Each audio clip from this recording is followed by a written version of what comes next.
a written production of the Recreation Centers of Sun City Incorporated and is intended for the sole purpose of informing our Recreation Center members.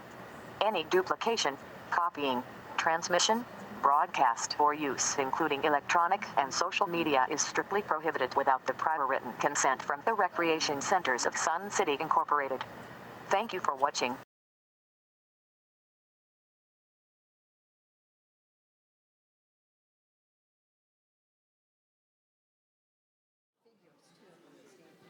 Has to be based on this one. Okay, guys. Please stand for the pledge.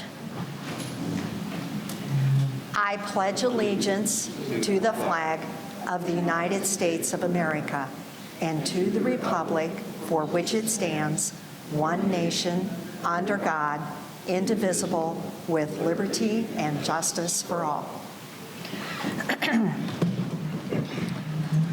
Welcome to our board meeting today. I'm Sue Wilson, President of the 2021 Board of Directors. During this meeting, we request everyone to please turn off your cell phones or put them in vibrate mode. Effective January 2017, we started taping our board meetings, and by entering this room and are participating in the meeting, you are hereby granting permission to the RCSC to record and use on video and audio tape your image, likeness, and voice. You are also waiving any claims you may have against the RCSC for using your image, likeness, and voice in connection with the video and audio taping of this meeting and broadcast and/or publication of such meeting for any purpose of the RCSC. We would also ask that no personal recording devices be used in this room during or after the meeting.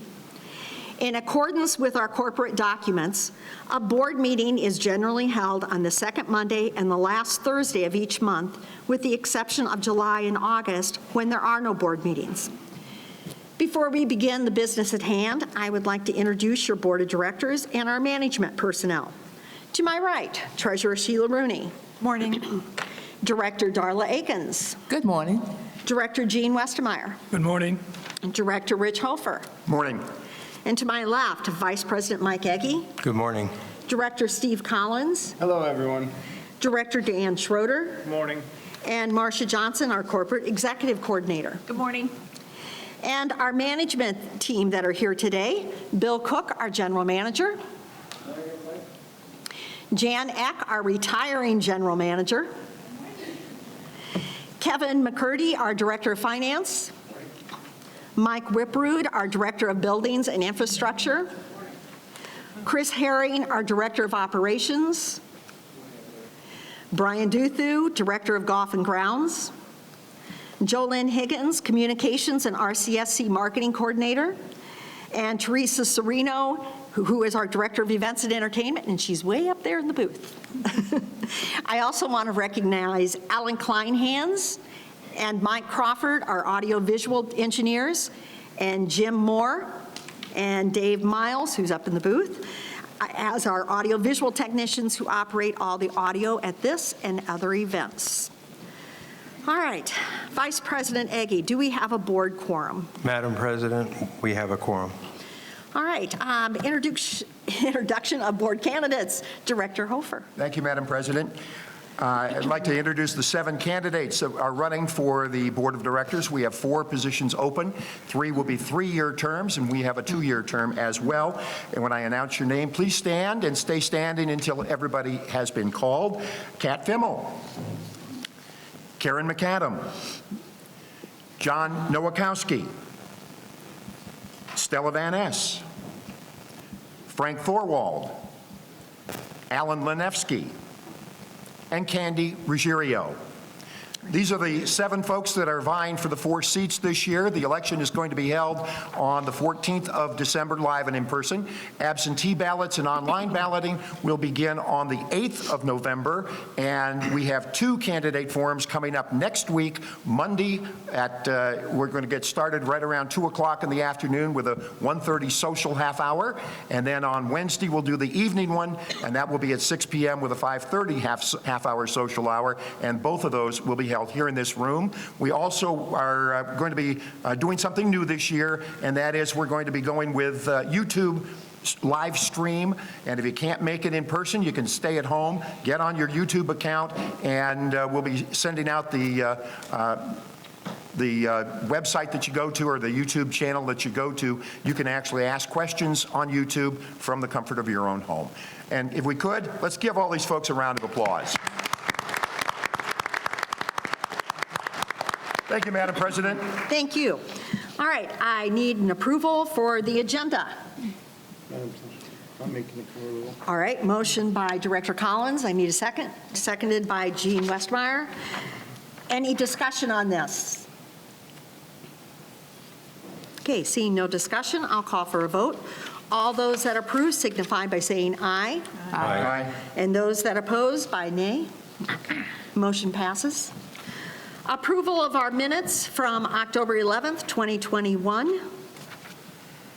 So moved. Okay, moved by Director Westmeyer, seconded by Vice President Egge. Any discussion on the minutes? Okay, seeing no discussion, all those who approve signify by saying aye. Aye. Opposed, nay. Okay, motion passes. I need a motion to approve the treasurer's report. So moved. Director Hofer made the motion. I need a second. Second. Seconded by Director Collins. Any discussion on the treasurer's report? Okay, seeing no discussion, I will ask all those who approve by saying aye. Aye. Opposed? Okay, motion passes. Acceptance of management report. I so move. Moved by Director Akins, seconded by Vice President Egge. Any discussion on the management report? I would like to make one comment. Chris, thank you very much for all the information on the clubs. That was very helpful to look at that, so I really appreciate the fact that we have that in our management report today. So thank you. Madam President? Yes. I would like to congratulate Mike Whiprud. We got the bid package yesterday and got that signed off on for the grounds and Lakes East and West Maintenance Facility. I have never in 6.5 years seen a bid package as thorough as that, and I wanted to congratulate you. Thank you very much. A little bit over the top, but it was great reading, and I thank you.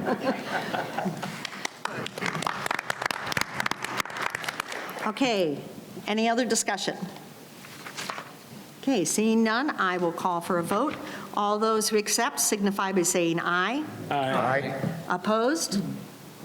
Okay, motion passes. Okay, committee recommendations. Treasurer Rooney. Okay, I move that the 2022 operating capital budget is approved as recommended by the Finance and Budget Committee. I second. Seconded by Director Akins. Any discussion on this? Okay, seeing no discussion, I'll go for a vote. Director Westmeyer. Yes. Director Akins. Yes. Treasurer Rooney. Yes. Vice President Egge. Yes. Director Collins. Yes. Director Schroeder. Yes. Director Hofer. Yes. And I vote yes, motion passes the first reading.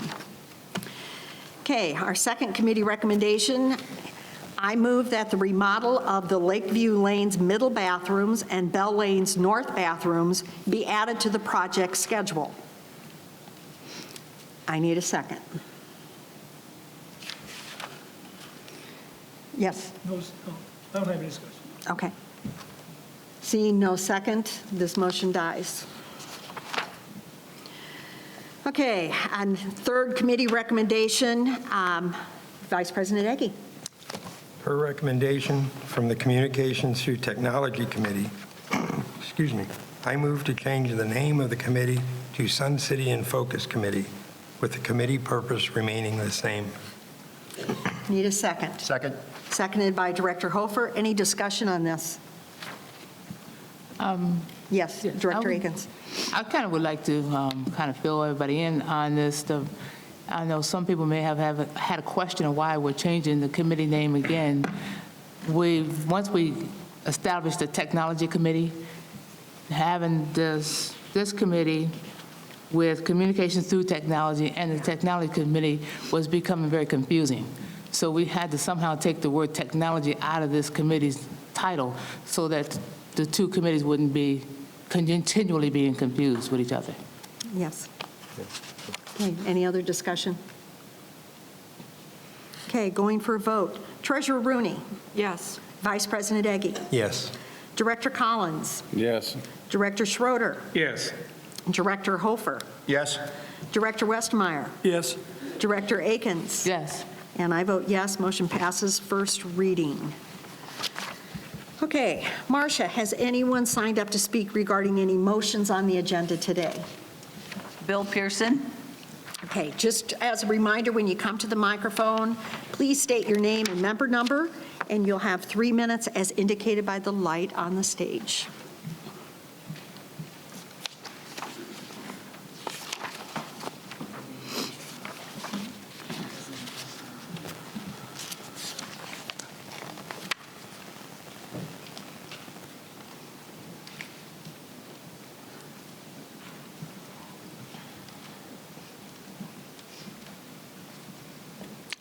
Bill Pearson, 133438. I'm a little confused. You passed the first motion, and the only thing I saw on any of the notes was price increases in certain types of golf rounds. What does that mean? Price increases, the recommendation for motion 1 was price increases on certain types of golf rounds. That's all it is. I don't have that motion. That wasn't the motion on the committee recommendation. What was the motion then? It was to approve the operating and capital budget as approved and recommended by the Finance Committee. Which included increases in golf rounds. Did I miss that? On the prices of a round of golf. Which ones? How much? Kevin? No, I'm asking the board, you just passed Yes. the motion, don't you know the answer? Yes, Bill, we do, but Kevin is also the one that drew up the budget that can tell you. It is for the guest fee, is what's going on. So there's no increase to To any the members, residents? to the members, no, that have the golf passes. No, there is not an increase on that. Brian?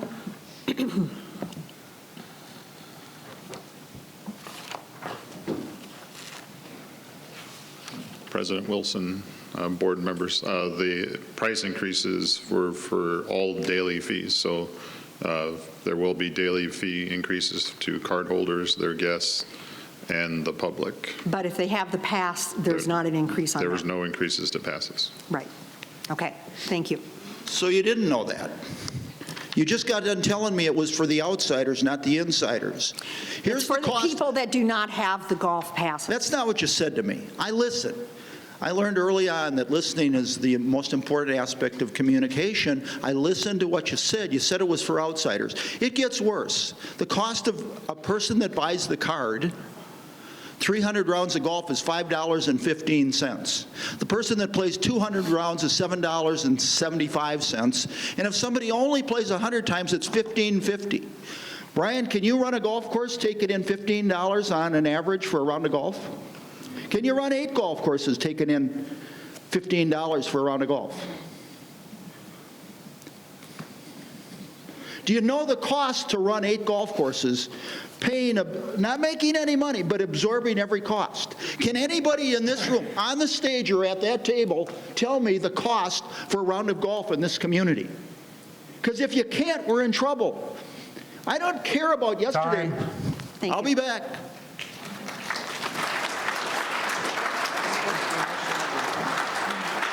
Marcia?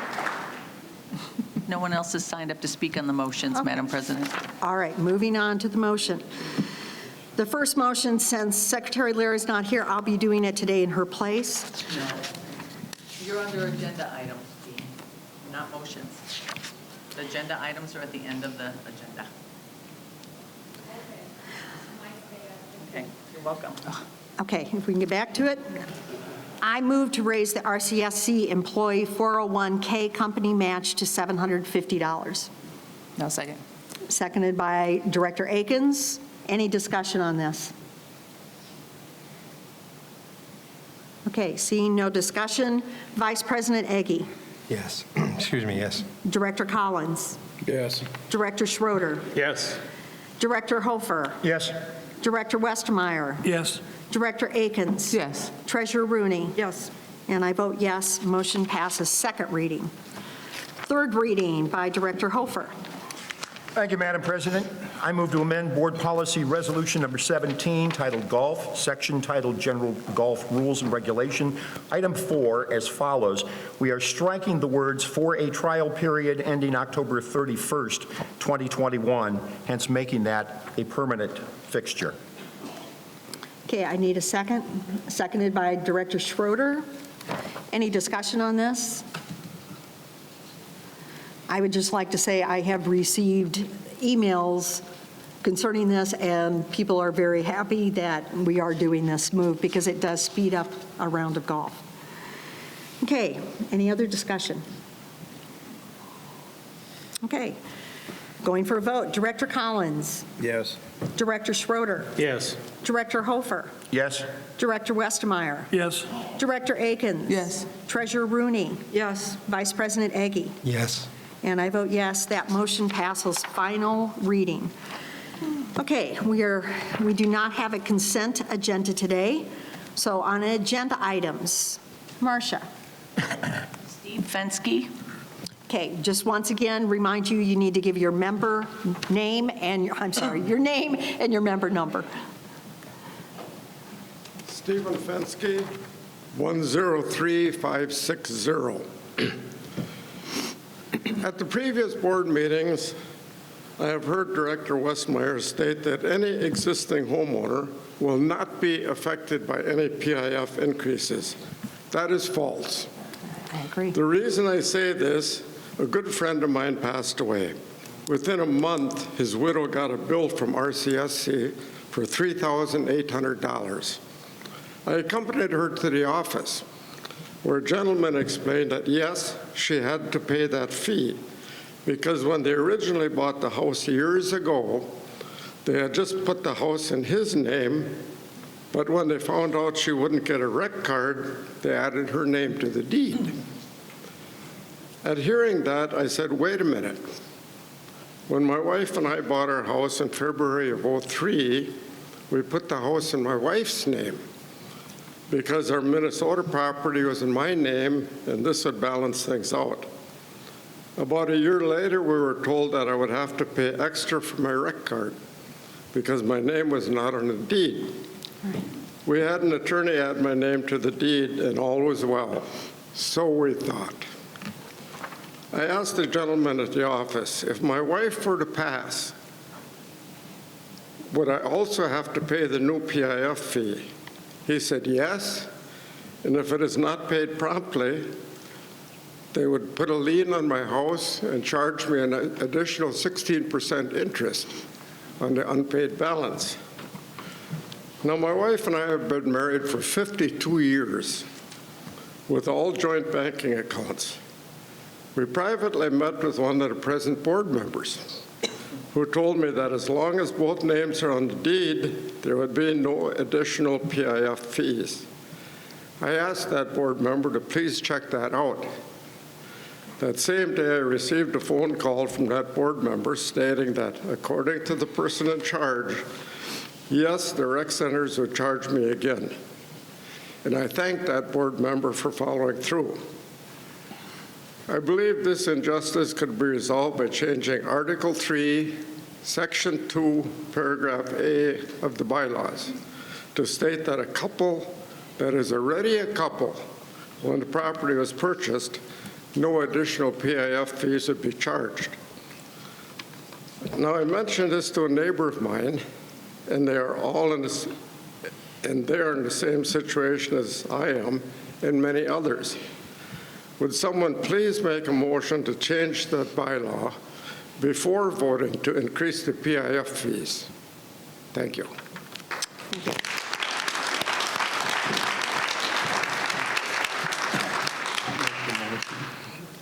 Right now. The next one. Hold on, yeah. Marcia? Joan Fensky. Wait.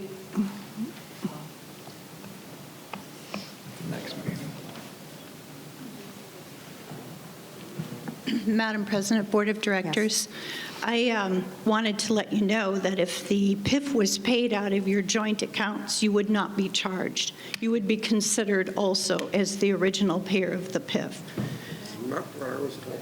I understand maybe that's not what you're told, but that's what we've done for years, and that is what we have always done. So if you can bring that it was paid out of an account that you're a joint account owner, then there's no charge to you. Can I have that in writing? You can have that in writing. I'd be glad to give that to you in writing.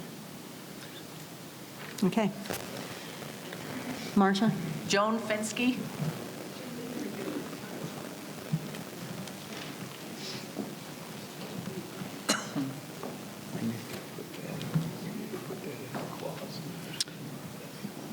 Joan Fensky, 39949. I'm not opposed to the PIF fee increase for new buyers, but I am opposed to Article 3, Section 2, Paragraph A of the bylaws, because that amounts to double dipping fees to the many homeowners that lose a spouse, and because of the previous estate planning, they get charged PIF fees for the same house a second time. I already know of several homeowners in the same situation. Would any of the board members propose a motion to change the Article 3, Section 2, Paragraph A of the bylaws to correct this injustice before you vote on the PIF fee increase? Okay, thank you. Would you make a motion? No, I will not. Okay, Marcia? Rachel Trojanovich. That's how I pronounce it.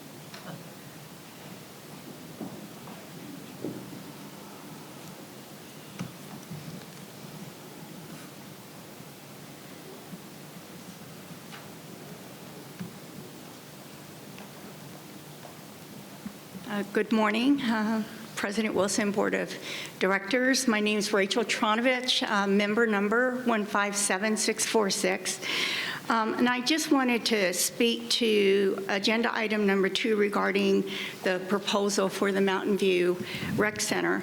And I've brought this up before, and all I suggest is that anytime these large expenditures, capital expenditures come before you, could there be some sort of presentation that talks about what is the plan, the architectural plan? Was there a needs assessment? Was there a feasibility study? Are we budgeting for this, and how are we going to pay for it? What is the budget, and what is the return on investment? What's the expected outcome from this significant capital expenditure? I'm not saying that we shouldn't do it. I'm just saying that we need more information so we can be informed as to what these large plans are. So that's just all I'm commenting on. Okay, and I would like to say this is based on figures as far as how many people use it. As far as looking at how much it costs, we don't know, because at this time it is a plan that is going to be down the road. It's not going to happen immediately, it's down the road. But it is there that using the numbers that we have and looking at the trend line of the clubs would signify that it is needed. So that study has been done. We've also met with Lawn Bowling Club and we met with Pickleball Club to go over things that they desire as well as their numbers and where that trend is going. I appreciate that, but that information isn't shared with us. It will be. Okay. It should be shared prior to or in conjunction with this proposal, this request to approve this proposal, is all I'm saying. Okay. Marcia? Jean Totten.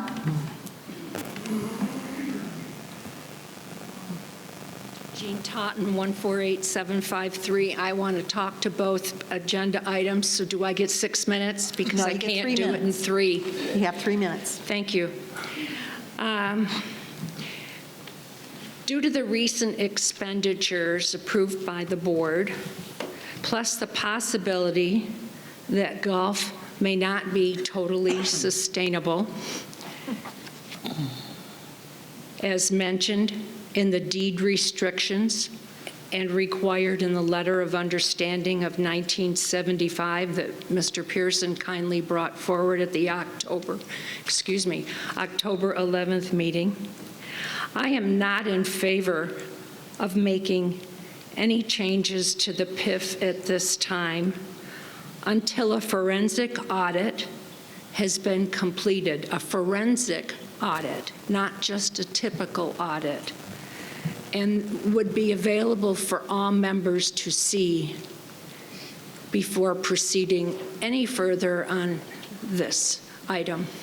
I also echo what the first two members spoke about regarding some of the items in the bylaws. I did not bring my bylaws with me, but I have read very carefully, because also if I believe there's something in there, if you make a change to your estate or your trust, if it becomes less than 50%, then you're going to be charged the PIF fee again.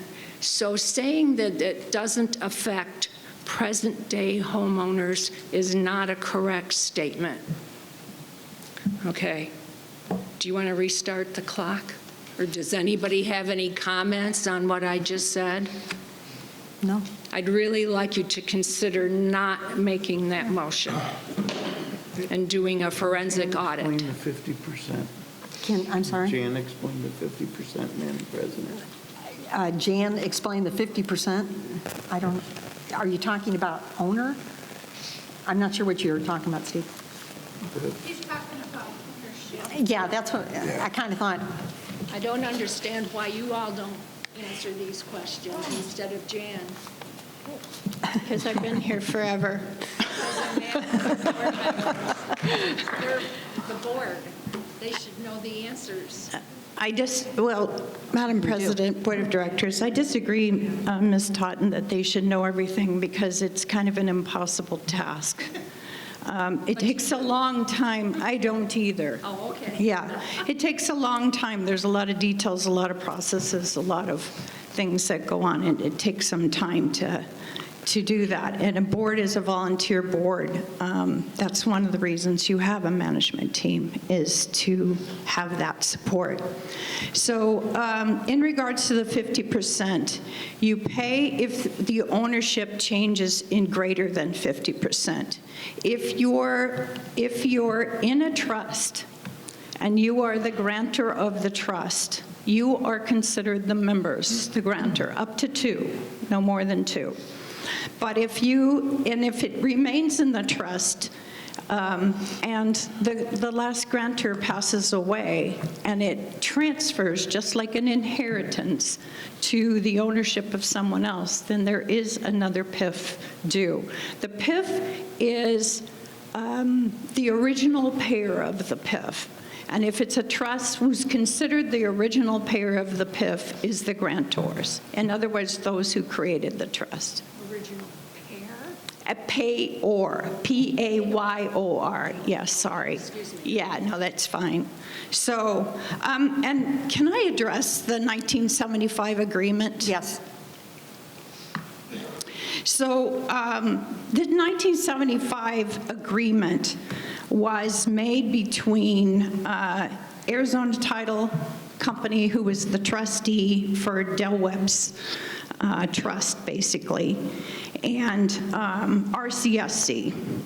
And in that agreement, on page 3, section 3, it says, "It is the intent of the trustee that the golf courses will be managed in such a way as to match the income derived with the expenses incurred in the operation of the golf courses, thereby making the entire operation attain a break-even point." It never says in there that RCSC agrees to that. It doesn't even say that Del Webb agrees to that. It says it's the intent. And because this was done in 1975, it goes on. Matter of fact, the only thing the Centers agrees to in that agreement about golf is this. Centers agree to maintain the golf courses in accordance with the standard which has been in existence for the 3 years prior to the date of transfer.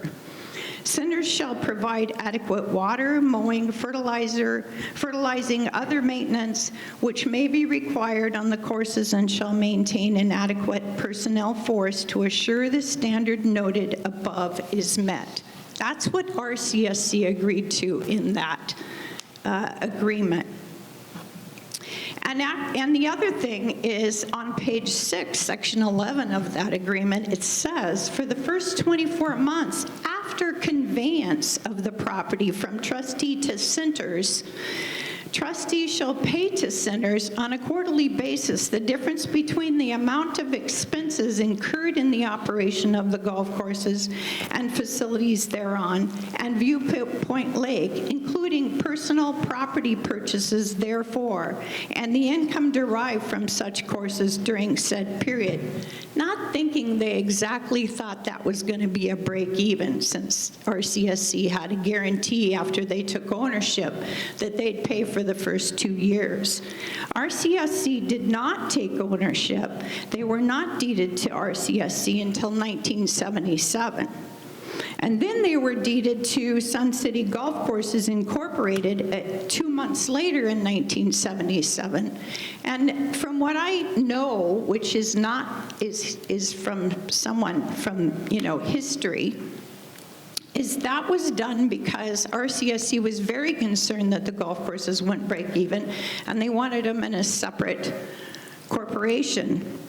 And in 1978, just a year later, they were deeded back to RCSC because they couldn't make it without additional money from RCSC. So the idea that RCSC agreed that they would break even, or that agreement even states that would do that, all that's happening is the trustee, Del Webb, is basically saying they intend for them to do so. Okay, thank you. There you go. Marcia?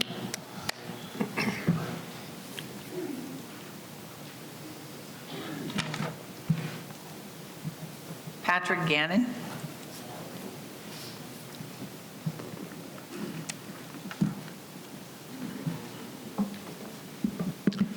Patrick Gannon, member number 150056.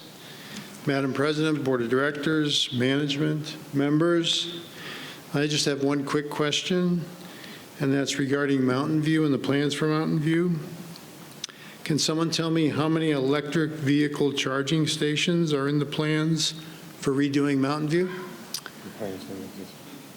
The plans right yet are still being developed, but I don't believe there are any. Are there, Mike, for the parking? We don't have the plans. A concept, and we're seeking the proposal from our architect for what they want to charge to design the full. Go to the microphone. Okay. I have a loud voice, but this will make it even louder. Okay, so we're early on in the process. We have a concept. It's been approved by the board. We've taken on a budget study. We've provided that to the board. The next step will be a proposal from CCBG Architects, the folks that did the design, and they will present what they want to charge for us to design this. It is in that process where we would get down to the nitty-gritty of specifically about parking. I know we're going to have plenty of ADA handicap parking spots, but the idea about electric vehicle charging has not been addressed yet, but it can be. I'm not saying we'll have it or not, but we'll certainly have that discussion in the design process. So at the moment, don't know the answer to your question. Okay. And I brought up the question because I did hear that the ADA spaces were addressed when they made their presentation. So I just wanted to get this on the agenda as well, or on the board, so that we can request that there be a sufficient or a reasonable number. I don't know what that is either, but just want to get it on there so we think about it and act on it when that time comes. Okay, Thank you very thank much. you. No. Julie Powell.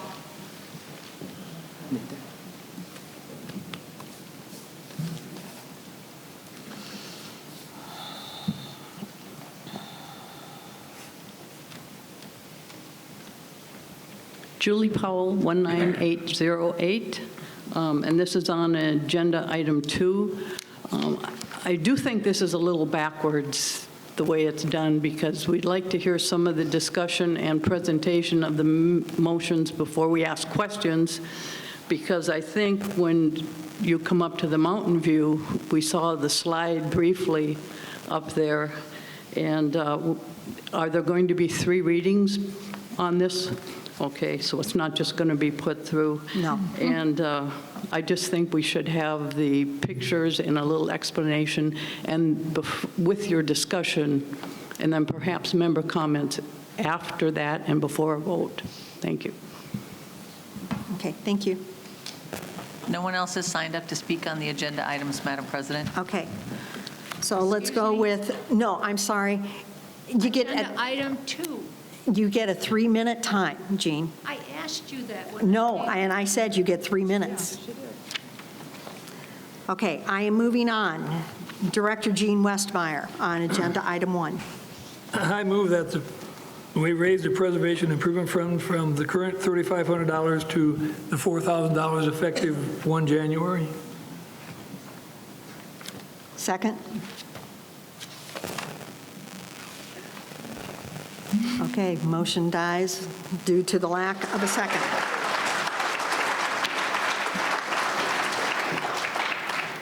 Okay, agenda item 2.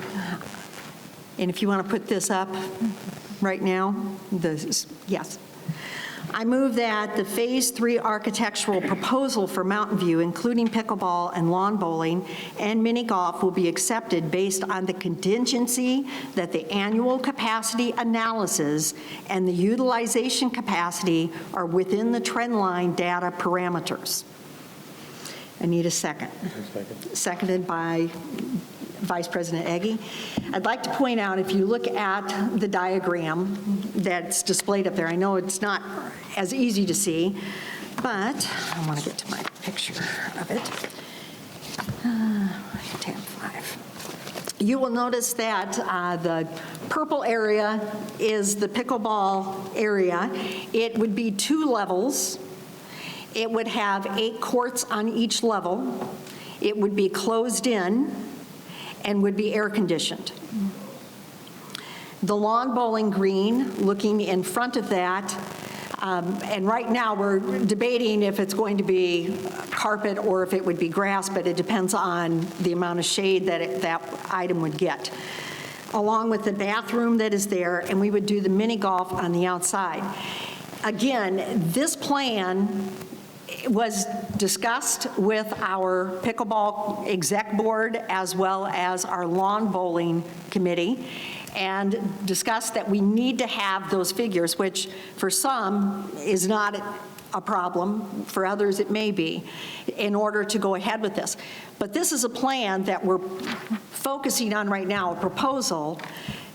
Is it one that will happen during this board tenure? No, it will be a future board because it is down the road. It is the Phase 3 of option 2 for Mountain View. But that is the plan for it. By proposing this plan, it protects those activities as well as protecting a future board when they go to make this decision. But again, it is based on annual capacity analysis and the utilization capacity within the trend line. Any other discussion? Yes, Director Collins. Yes, thank you, Madam President. I sat in front of this the residents of this town, and I told them, I will not promise you something that I know that I can't deliver. I know I will not be here to deliver this, and I'm not going to make this, I'm not going to vote for this. We don't know how much it's going to cost. We don't have anything. It sounds good, it's a want, it's a wish list, and we want it, but we don't even know how much the current cost of Mountain View is to let alone and go and add this. It's all well and fine, and it's a wish list, but it's not practical at this moment to make just for happiness. Thank you. Any other discussion? Yes, Madam President. Director Akins? You know, you always have to have a wish list because nobody can predict the future. So yes, we don't know how much it's going to cost. However, you can't necessarily predict the cost and future predictions because things change all the time. But you have to start somewhere, as opposed to having nothing at all. We thought we would put something down because it's not necessarily set in stone. So this is not necessarily exactly what it may be. It may be tweaked along the line to accommodate for the price and for the budget and for everything like that. Everything can always be tweaked. So because it's in writing right now, that at least is something that you got started. Because you wanted something started, we're giving it to you, now you're not happy with that. I'm sorry. We're trying to help you because we're trying to get something started. You got to start somewhere. Thank you. Director Westmeyer?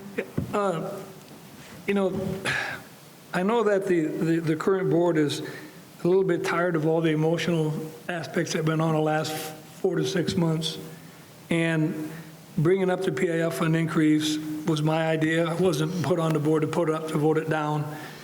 But looking at what we have in front of us in the future, I really believe that we made a mistake in not approving the PIF fund.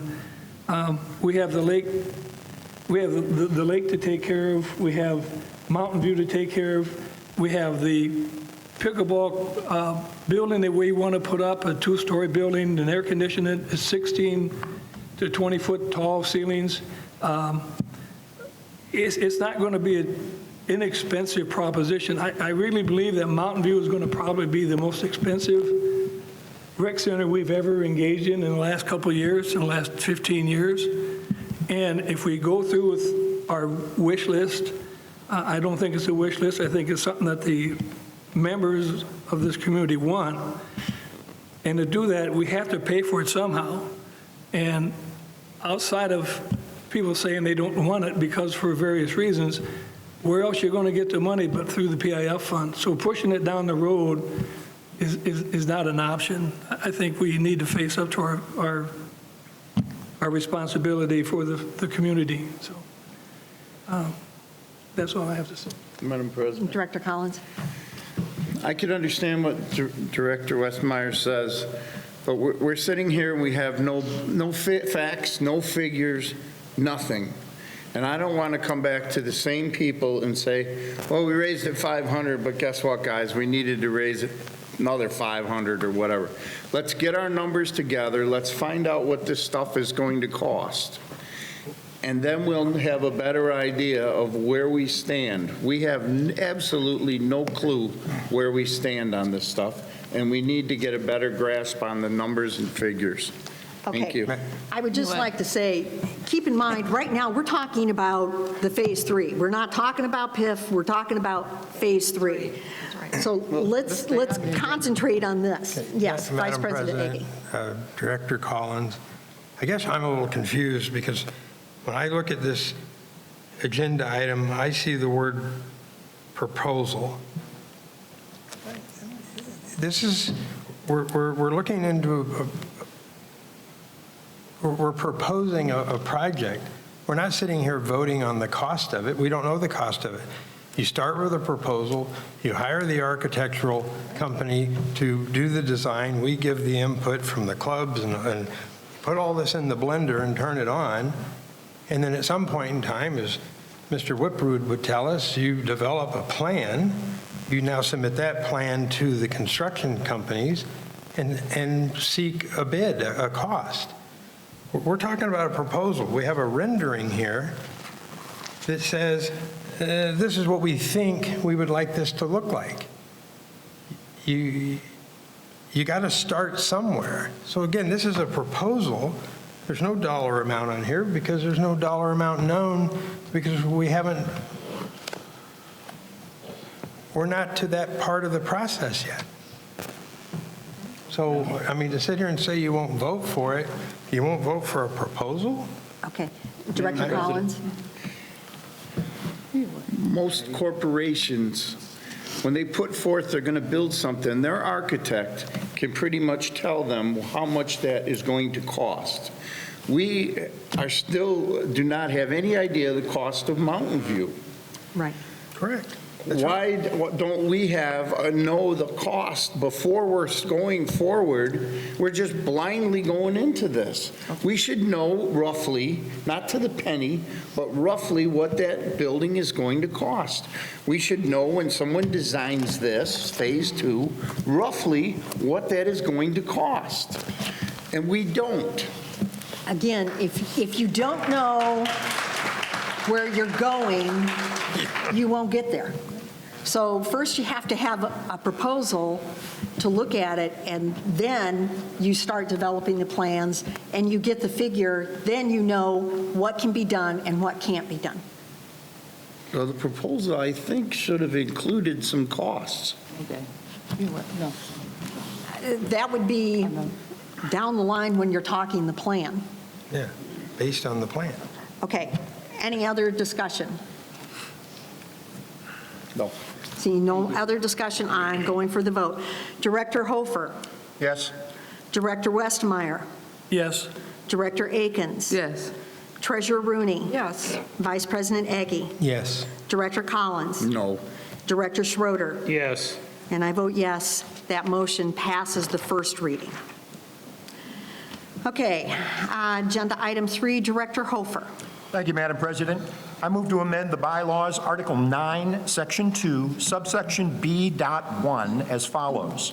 Petitions will not be circulated within or at RCSC facilities, adding the words, except for those RCSC board candidates.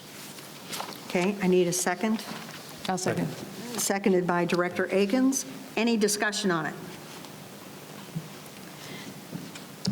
I would like to point out that this was actually something that has been in the bylaws forever, but when it was turned over from policy to a bylaw, it was left out that election or candidates, board candidates, could not get the signatures on RCSC property, and that's always been done. And that was the only petitions that could be signed, so it is just cleaning up what we should have caught when we passed this. Any other discussion Yes, on Madam it? President, yes, this is, it was an oversight, and it's not something that is new. It's something that's always been there, because when I ran for the board, I went to all the clubs and was able to get my signatures, and I was at all the facilities, because that's the way you get your signatures, is going, because that way you know that those people there are members, and hopefully members in good standing, so you're getting good signatures. Yes, yes. That was 3 years ago.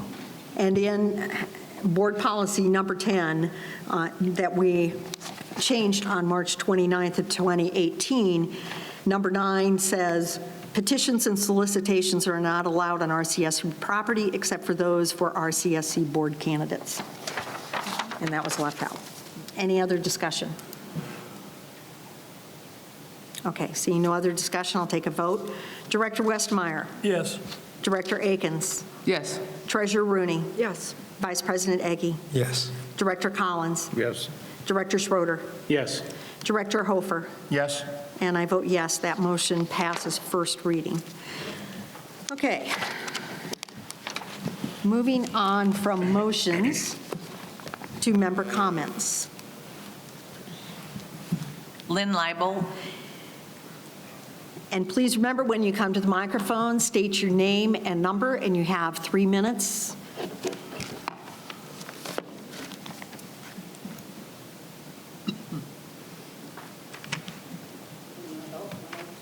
Thank you.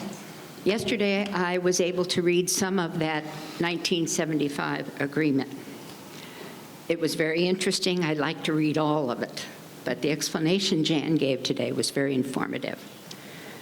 According to Arizona Alliance for Golf, the golf industry generates about $4.6 billion with a B to the state's economy. That's a pretty healthy amount. Total rounds in Arizona, over 10 million per year. Total direct and indirect jobs generated by the industry, over 50,000.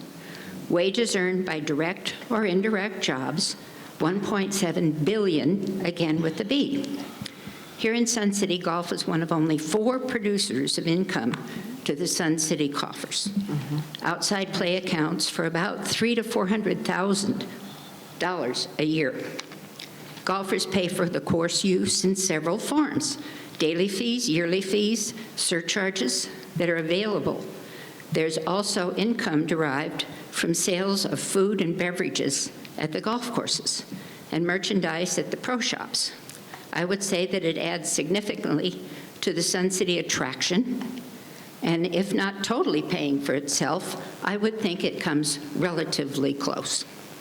To lose any courses would impact the lifestyle here significantly. Golf courses statewide are accountable for only 1.8% use of the water. With demands from the Water Commission, it's being worked on very hard to get all the golf courses in compliance. On a national scale, golf is an $84 billion, again with a B, industry with about 15,000 facilities. It's larger than the motion picture industry, video business, performing arts, and newspaper industry. And another fun little factoid, the state of Iowa has the most courses per capita than any other state. Most of the golf information can be found today just by using Google or any other search engine. During the pandemic, golf was one of the very few things that could still be done, and play was up 2%, the largest increase in 17 years. Venues like Topgolf and simulators are becoming more popular and are providing a new opportunity to learn to play. So while golf is supposedly down, do not count it out yet. Thank you. Okay, thank you. Thank you. Linda Thompson.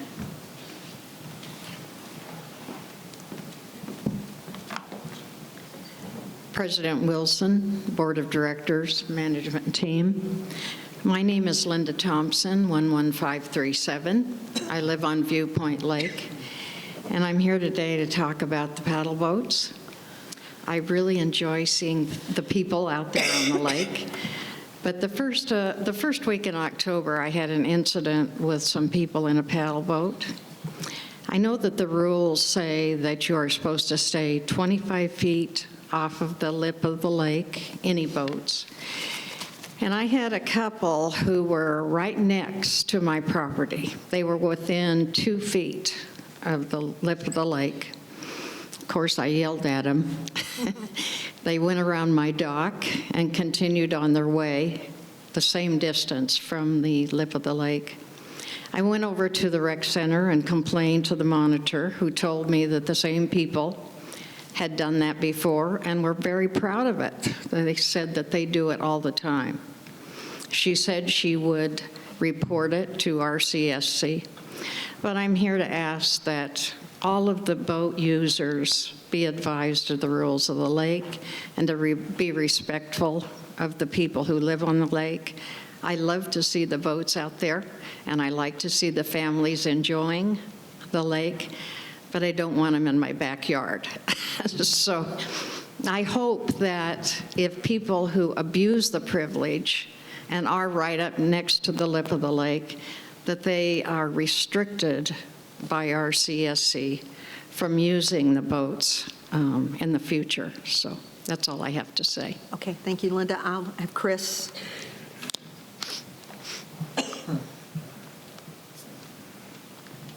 Ms. Thompson, Madam President, Board of Directors. This question has come up in the past, or in the recent past, and the requisite rule is found in BP 10, and it's under the fishing section. That section of board policy indicates that fishing may not occur within 25 feet of the shore. Or the edge of the lake. There is not a direct prohibition that all boats, or all, whether it be RCSC boats or private boats, not be within 25 feet of the edge. It is strictly within the fishing section. There are rules against not docking against the edge of the lake, but I just want to clarify that the current board policy as it stands does not specifically restrict all boats to be within 25 feet of the edge of the lake. Okay. I'm a past president of the Viewpoint Lake Management Board, and I will look at my documents and see if I agree that that is in fact correct. Thank you. Okay, thank you. Charlene Head? No?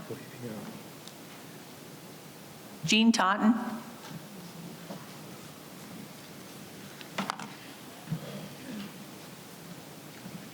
Jean Totten, 148753. I just want to say that I'm pleased to see that the bowling committee recommendation about the bathrooms at Lakeview did not pass or go anywhere, considering that on your long-range planning in 2023, you have Lakeview Center under a complete renovation for $8,400,000. So it would be silly kind of to do the bathrooms this year and then have to redo them again. I discovered that figure in some of the homework that I did for the questions I was going to bring up about Mountain View that I was not able to talk about, but I'll bring them up the next time.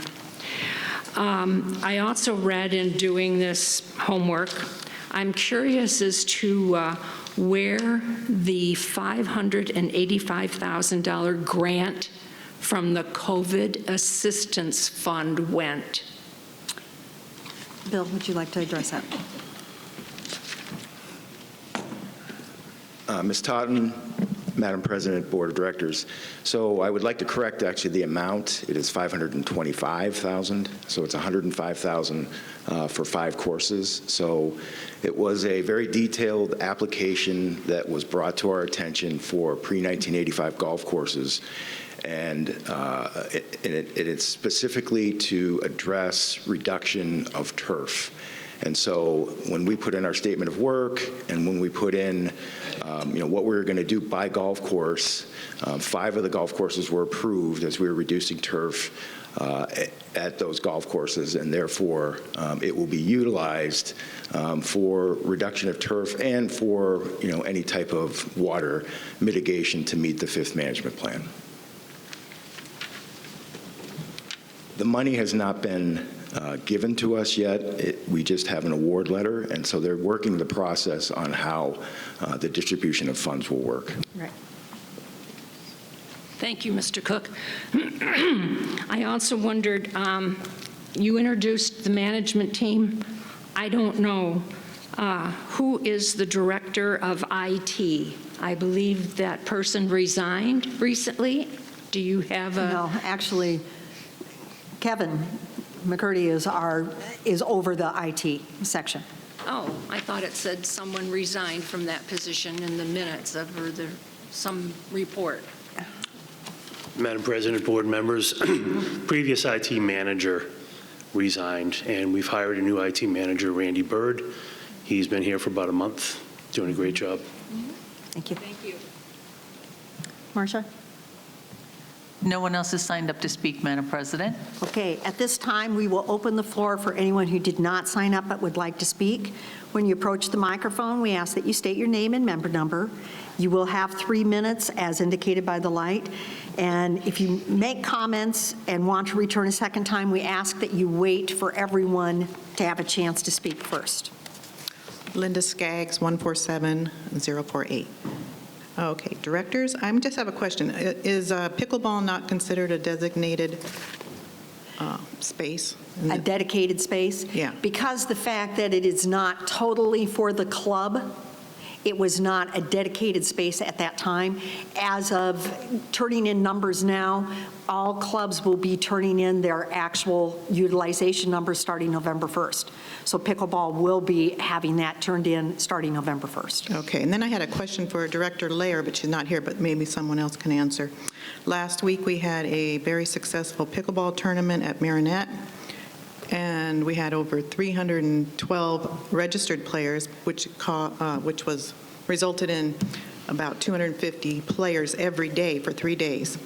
How do we account for that usage, since nobody, checks in? I'm sorry, non-card holders, so it's guest, yeah. Well, more than half of them are card holders, Then which they they should don't check in. require to check in during a tournament. They will be now. They will be now. Can we get that added, since? Bill, Jan, Chris? I think up until, Madam President, Board of Directors, I believe up until now, Director Lair, and I don't want to speak for her, has been collecting data from the clubs directly. So my guess is that, sure, that would be accepted. Yeah. Okay, and same thing with every other month, we have a reciprocal play with Sun City West, which 40 members from their club come over. So we would like to count those in as well. Keep in mind, okay, but that would be, Chris, it would be guest, yeah, but it's reciprocal. It's reciprocal. Ms. Skaggs, Madam President, Board of Directors, we are having the infrastructure in place beginning November 1st, where all of those activities that are checked in by a facility attendant, so it's a monitored activity area, they will be checked in. So going forward, those type of activities would be checked in automatically without additional actions by the club. So we will have that information starting November 1st going forward, and all of those reciprocal type of activities would be included. Right, thank you. Julie Powell, 19808. I guess I forgot that we couldn't comment on the motion or the committee recommendations. But I'm a little surprised that you aren't going to improve the restrooms at Lakeview.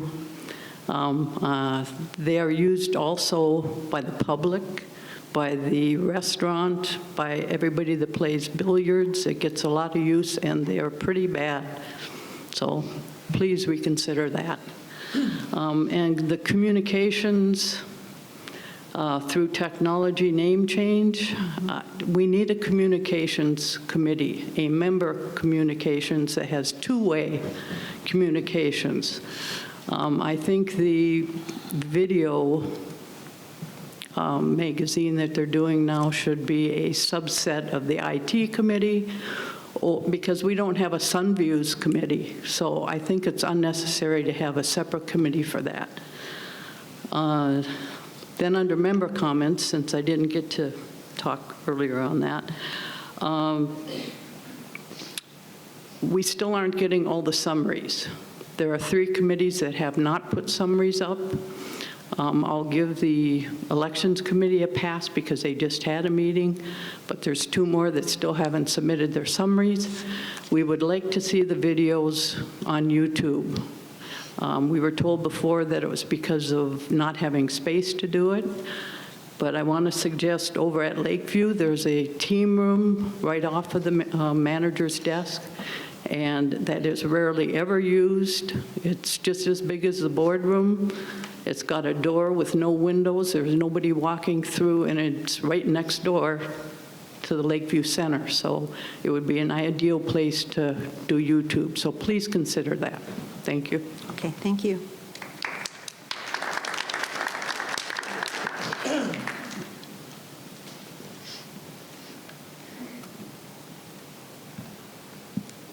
Bill Pearson, 133438.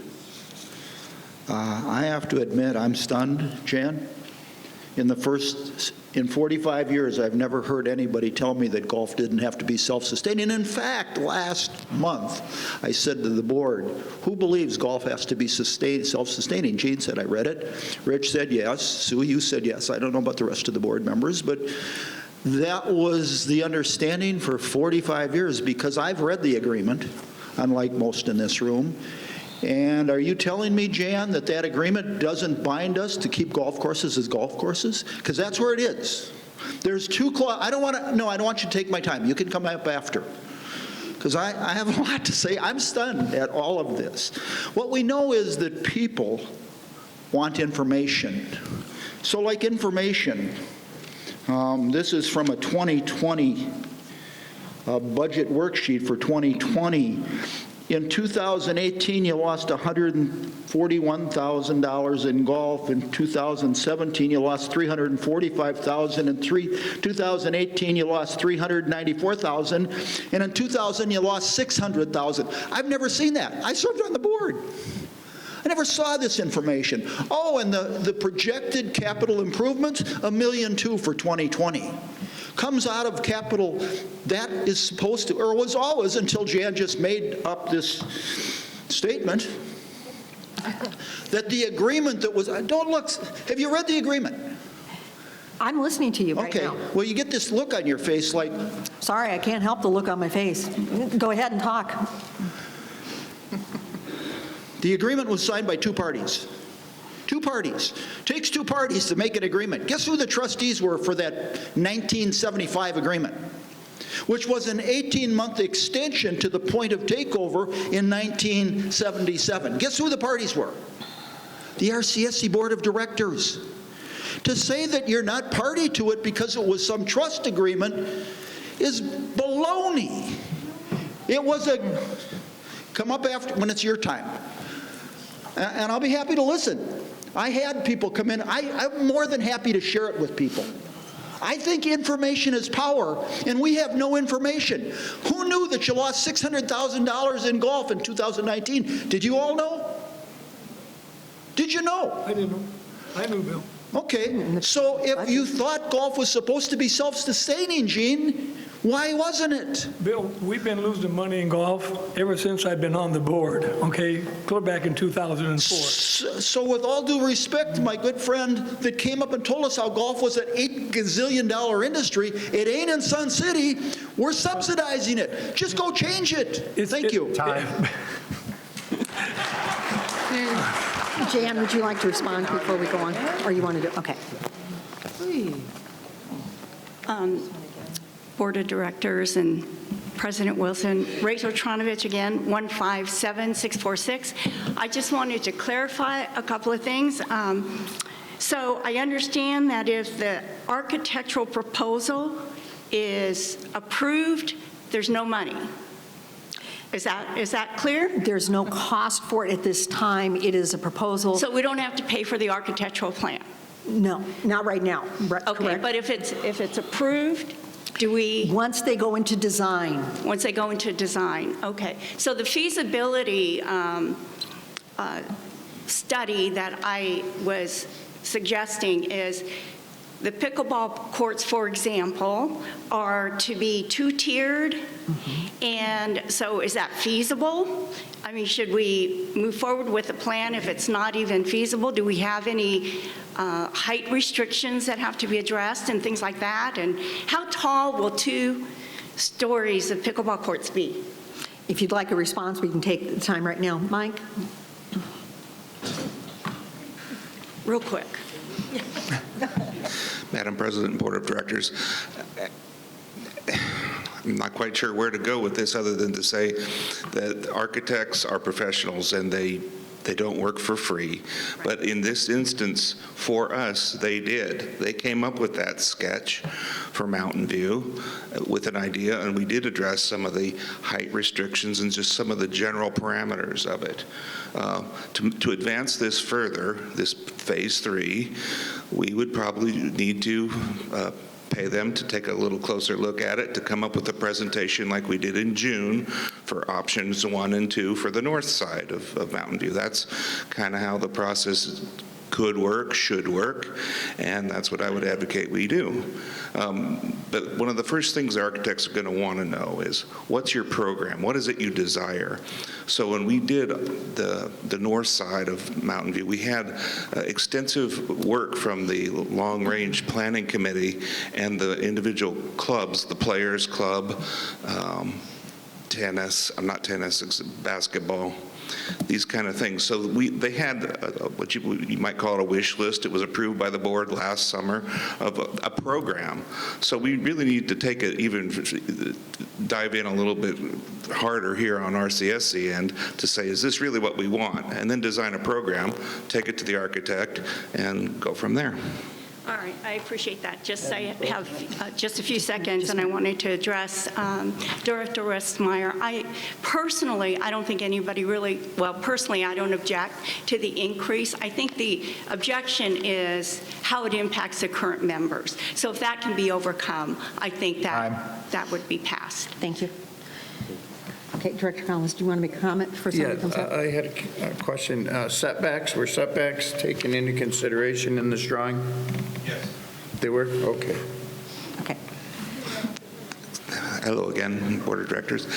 There's a 25-foot setback to that golf course to the south for a building, but we think that the mini golf could still squeeze in there. That wouldn't be subject to the setback. Thank you.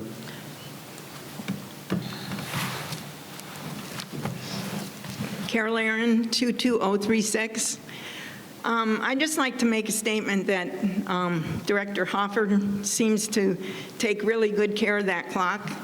And I think that when people get up to speak, they should have their full 3 minutes. But if the board wants to, or any of the administration wants to make a comment, they should be able to, he should stop that clock. They should be able to get up, make the statement, and then the clock will then start again.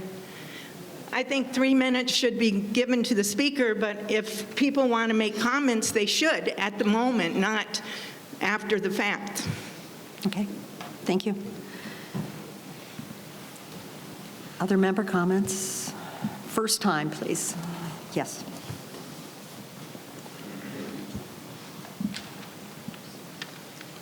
My name is William Day, 136264. We elected this board to be good stewards of our money. However, I haven't seen that yet. You knew about the government mandates that we needed to reduce the water consumption. So we are going to reduce the turf on the courses to a cost of $10 million. We need a new irrigation system on the golf courses to a cost of $7.5 million. We have a leaky lake to the cost of $6 million. But there's much more than a leaky lake. We have a leaky bank account. These 3 mandates mandated updates total $23.5 million. Knowing that the mandated water reduction were on the horizon, you still voted, all but one of you, in favor of a building at the cost of $4 million approximately for a utility shed. Enough is enough. We need to do the mandatory updates to the golf courses and lake, and then consider the Mountain View remodel. Today, we proposed to increase the PIF to $4,000, and Director Westmeyer made a passionate speech that it needed to be done, but I did not hear him second your motion. You should have seconded it, and you should have had discussion up there and voted on it. I think it's a good idea because I know of these expenses that are coming. Once again, it's time to start being fiscally responsible and stop the spending leak. Thank you. Thank you.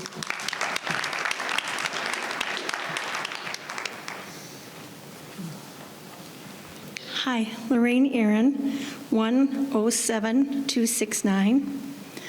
I'm just here to address that people move here in Sun City because it's such a reasonable place to live. It's not like Sun City West by any means, and people can afford to live here. And so whenever we're planning anything, we have to do the upkeep. We have to do that. But whenever we plan on, like, the big plans for Mountain View, we have to look at this and say, golf isn't paying for itself. Well, then in fact, you've got to raise. Everything has to be raised, and prices have to be raised. So when we're looking at Mountain View and we're looking at what that cost is going to be, how is it going to pay? Yes, things have to increase. I mean, I'm the head of our association. I know things have to increase. But still, we have to remember that people move here because they can afford it. And there's a lot of people with very low incomes, and this is the place for them. So whenever we plan on doing something like that, we've got to really look at the cost and say, are we going to have to increase our prices so much, our dues and everything else, that people won't be able to afford it, that a lot of people are going to have problems. So, thanks. Okay. Lorraine, I would like to point out that when you say dues, you're talking your annual assessment, and we are not raising the annual assessment this year. We're not doing it this year, but if something like this comes up. But that would not come out of annual assessments. Okay. Annual assessments would pay for maintenance and as far as our operational cost. Okay. When you're talking that would come strictly out of PIF. Okay, now, too, when we have shows there or programs there, is that price going to go up very high? Like right now, it's affordable to go see a program, but how much are they going to have to pay to go see those programs if we have a building like this to pay for itself? Jan, it's not going to change, yeah. It's not changing on the price there. Okay, thank you. Thank you.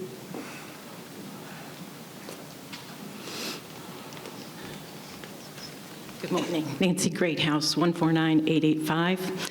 I had a question and a comment regarding the PIF that you were talking about.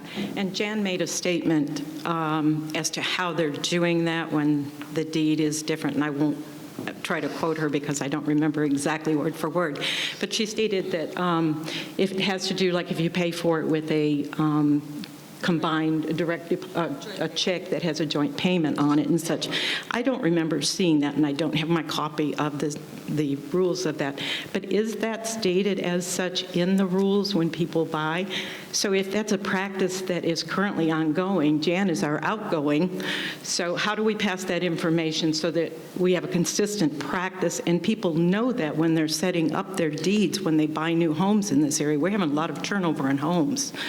And that would be helpful if we could have that in the notes, for instance, people that are reading the notes, but they may not watch YouTube to see all the information that's being passed in these meetings. That's why I started coming to the meetings, is because I was watching the YouTubes and I would see the minutes that would come out, and there's almost no correlation. And I'm sorry to say that, but between what people talk about here when they say, oh, well, we talked about the paddle boats and we talked about the golf course and we talked about the water and we talked about the police charges to have officers come in, and then you never see an update that says the officers were being paid, $150 or whatever it is. There's no information for people who are not sitting in this room to know what is discussed here based upon what the notes are. It's just not informative. The other gentleman made a statement that, information is power. A lot of these people do not know how to use YouTube. They don't ever see these YouTubes. It's important that people have the information, though, and know what the discussion is. What was the discussion about paddle boats? It might be pertaining to some of these people, but they don't know about that it's already been taken care of, a question they might have. So I don't know how that information is being passed, and I don't know that it is being passed sufficiently. If I didn't come in here and I was just reading the notes, I'd have no information of what's going on. I'm sorry. Jan? Yes, Jan?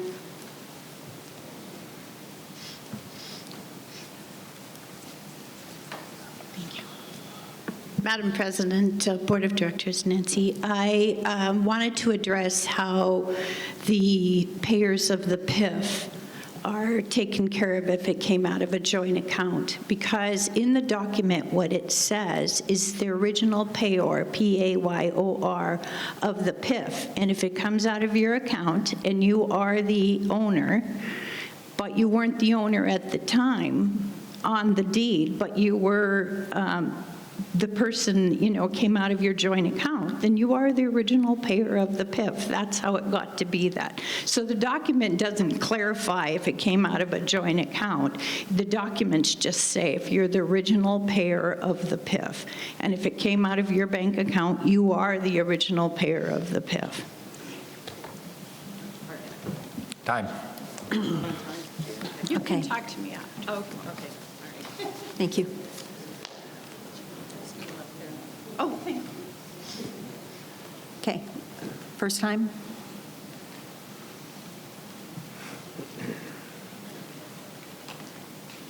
Madam President and Board of Directors, Ida Thompson, 112341. I'm wondering if you've ever followed up on a parliamentarian and if the board is deciding or getting one, or where we are with that. We are following up on that, and we hope to have one maybe at the next meeting. Thank you.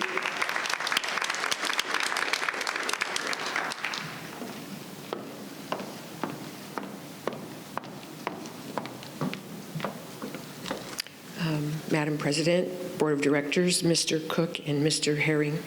Kim Kruger, 151832. I'm here to talk about the paddle boards again. I had asked last time about the rules that one person couldn't go by themselves. And so I usually am a problem solver, so I'm here to share some information. Can I ask, Kim, are you talking paddle board or paddle boats? Paddle boat. Did I say board? Okay, all right. Because I don't like those. Too hard. Anyways, I was here last week asking, to be allowed to go on the paddle boat by myself, but there's a rule against that because of safety. And so I'm here to share the AquaCycle are the paddle boats we have. They have an option of a solar-powered battery backup that runs the paddle, but not the paddle thing that in the water, but not the pedal that would hit your leg. And I would like to share this, the literature, and I'm asking the board if you could request of the management team to look at this option for maybe a couple of our paddle boats. And it specifically says on the bottom, the electric motor drive serves as an excellent emergency backup for older folks. Okay. And I love going on the paddle boats. I'm just hoping we can have something like this on them. And you're not going to believe this, but there's no place to put your water on the paddle boats. And I'm in the metal shop, and we are making water cup holders for the golf carts. So that would be an easy fix to do, too. There's nowhere to put your water. There's a flat shelf on the front that you can't even reach from the back. And so that would be a nice little thing to ask to add to those two. So could I give these to If you'd like to pass your literature to our general manager, then he'll route it from there. Thank you. Thank you.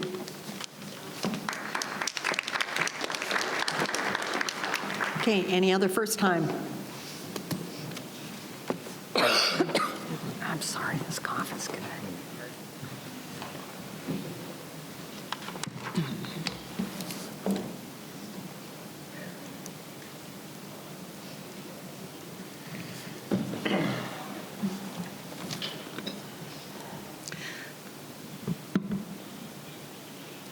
Lori Ellingson, 133335.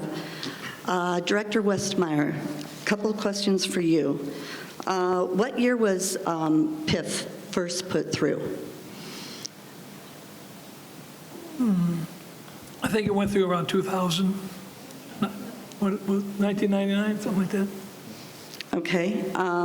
What was the original fee at that time? Oh, God, I wouldn't. I was still back in Iowa.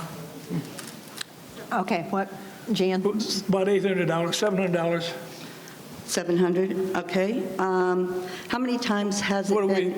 What are we in the, can you get to the point what you're asking? Yeah, how many times has it been increased?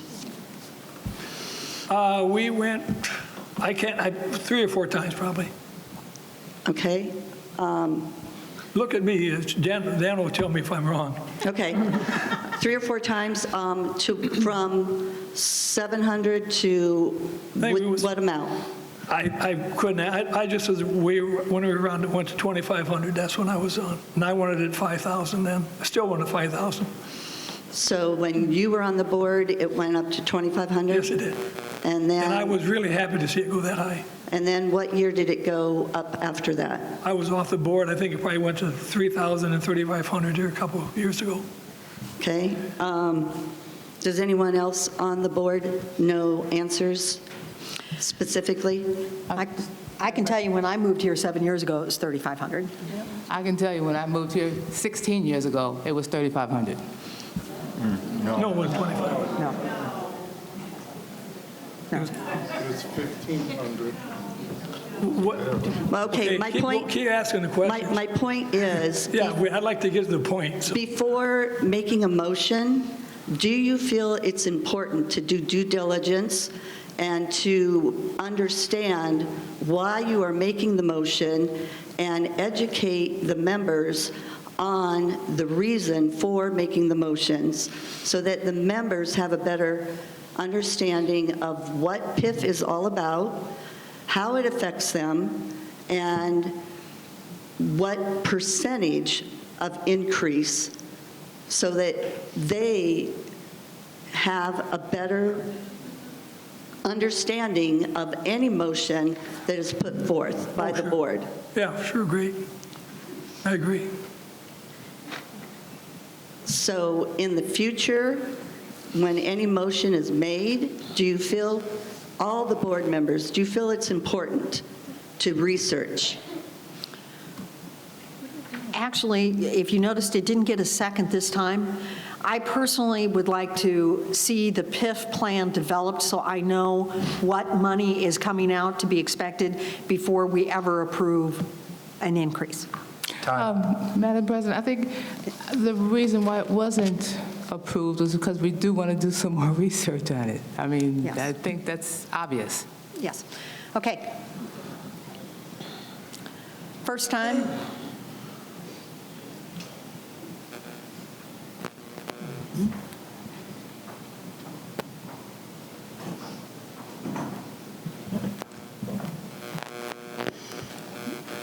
Karen McAdam, 122045.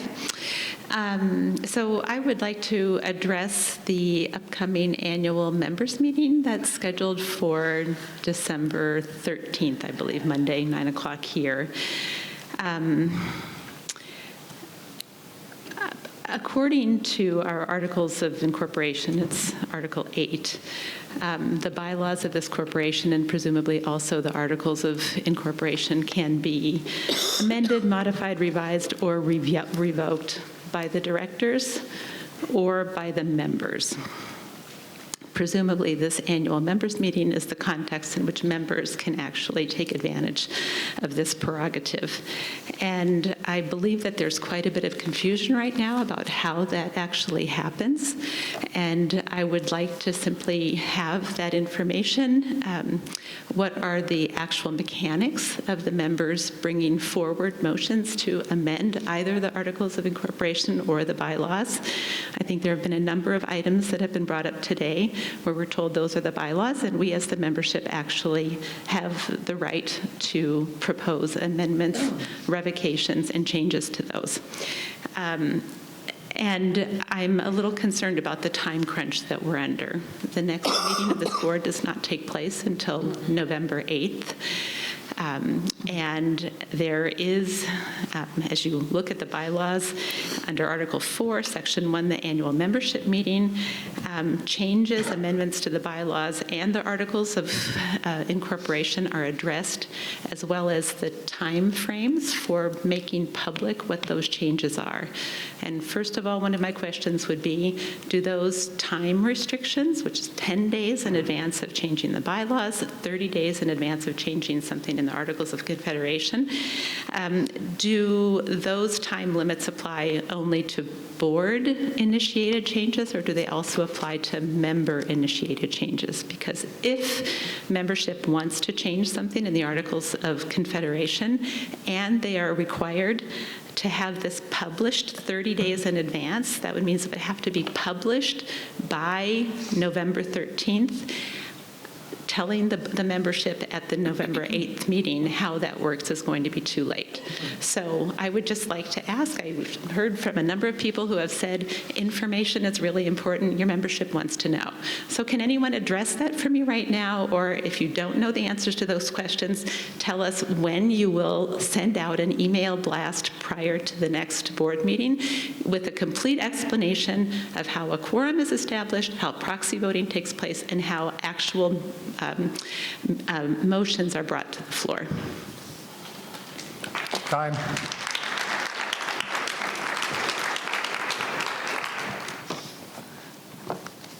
I'm a little confused when it comes, you said Articles of Confederation. What are you talking about? Articles of Incorporation. Okay, all right. As far as any information, there is information in our bylaws as far as the annual meeting. As far as other information that comes out, there will be more information that comes out as we get closer because we'll have an agenda. Okay, thank you.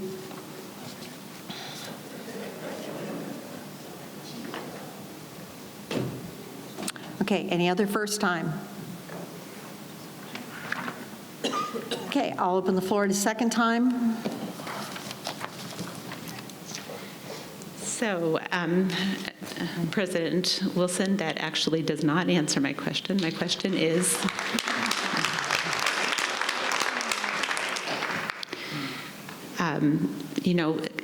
presenting an agenda 7 days before that meeting and telling the membership, oh, actually, it's too late now to bring any motions for change to the board, will not sit well with this community. I think if you actually really value the input of your membership, you are going to make it quite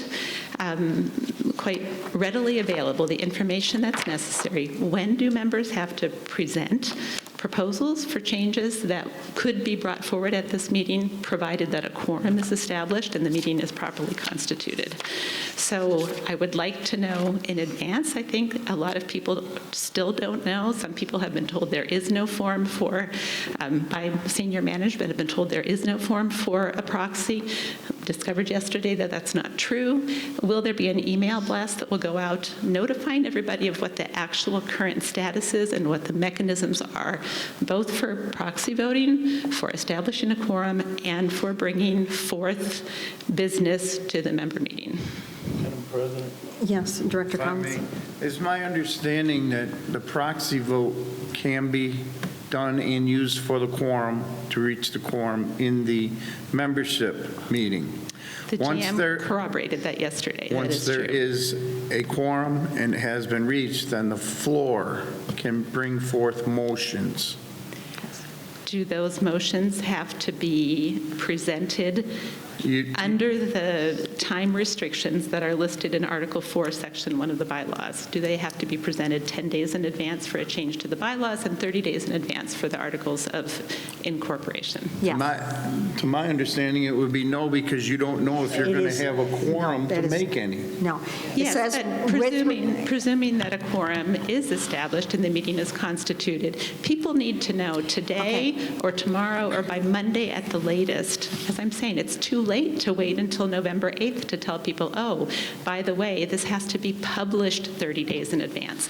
How much in advance of the 30 days does the membership have to submit it in order to get it published 30 days in advance? If you look at the bylaws, I have done that. On page 16, with respect to amendments to the articles, notice of any proposed amendment shall be posted in RCSC facilities and/or published in the RCSC newsletter and/or on RCSC website at least 30 days prior to a membership meeting at which these changes shall be considered. Madam President, it is precisely because of that I am standing here. I have this opened and circled in front of me. That's the reason that I'm asking.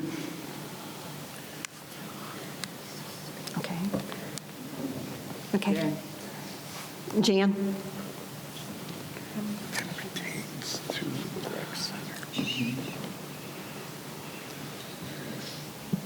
Madam President, Board of Directors, Ms. McAdam, maybe I can just help by saying that, yes, the membership requirement's changing, whether it's the board cannot change the articles, only the membership can change the articles. And the requirement for the 30 days posting is required, whether it's coming from the membership, coming from the board, wherever the orientation for the change is.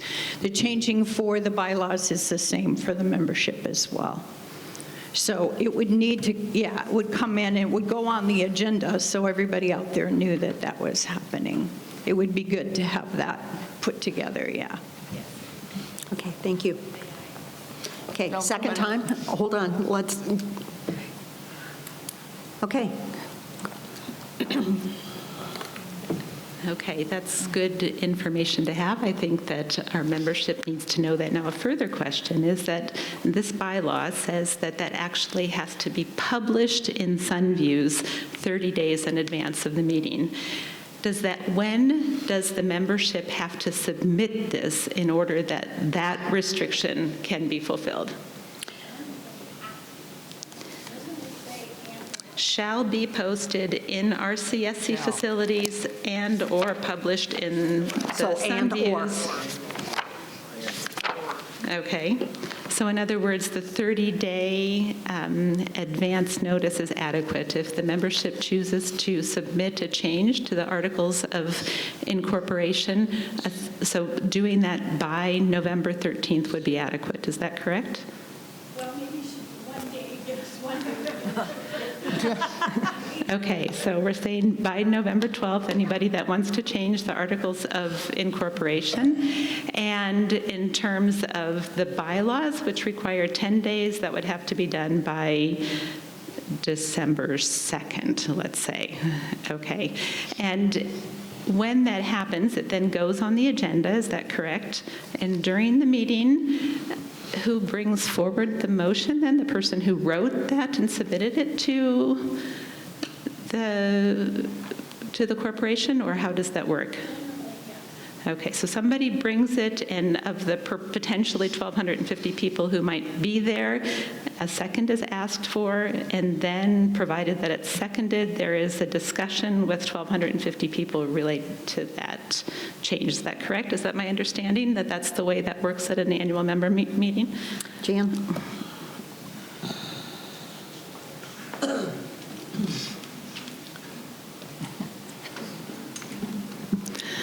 Madam President, Board of Directors, Ms. McAdam, there is a section in our bylaws, Article 4, Section 4, that says, proposals or matters relating to the conduct of the business affairs of the corporation, if brought before a membership meeting, shall be referred to the board for study.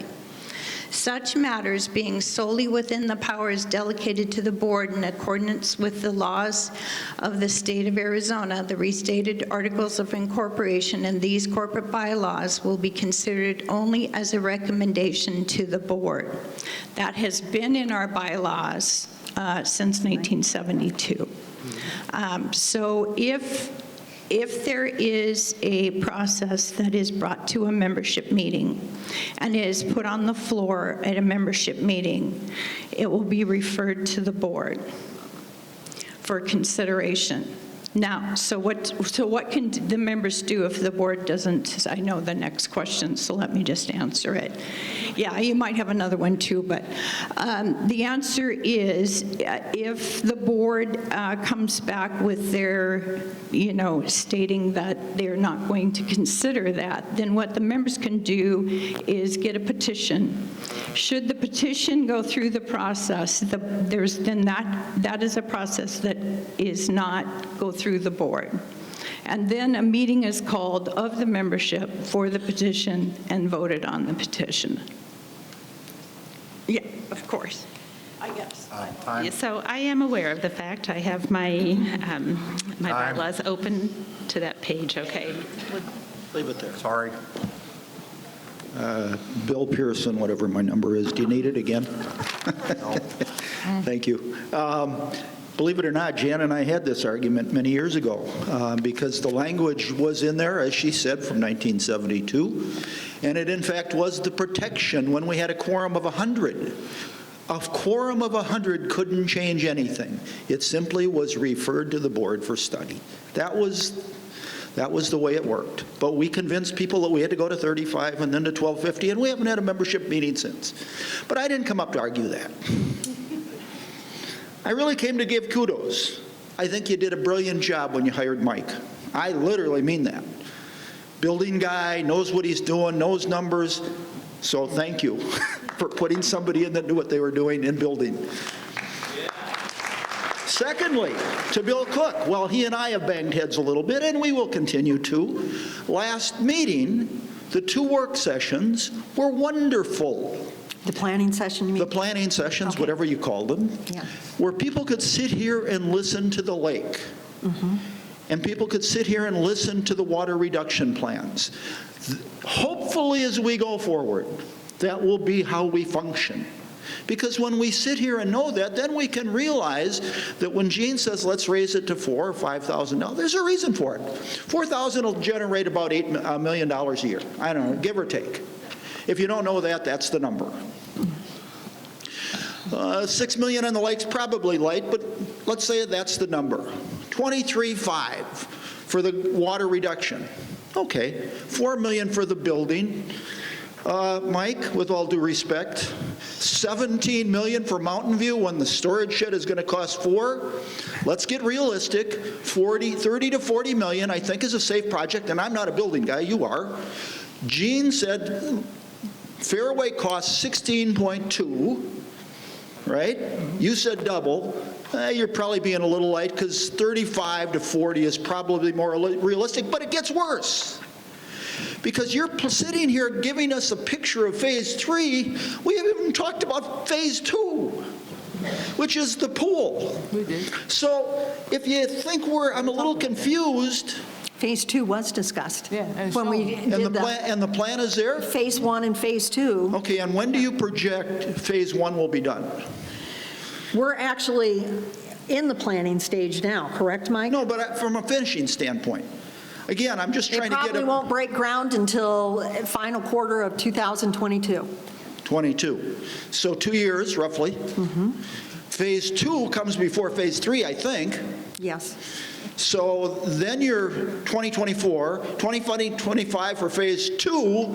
So phase 3 is out there after the lake and the water reduction. Yes. Okay.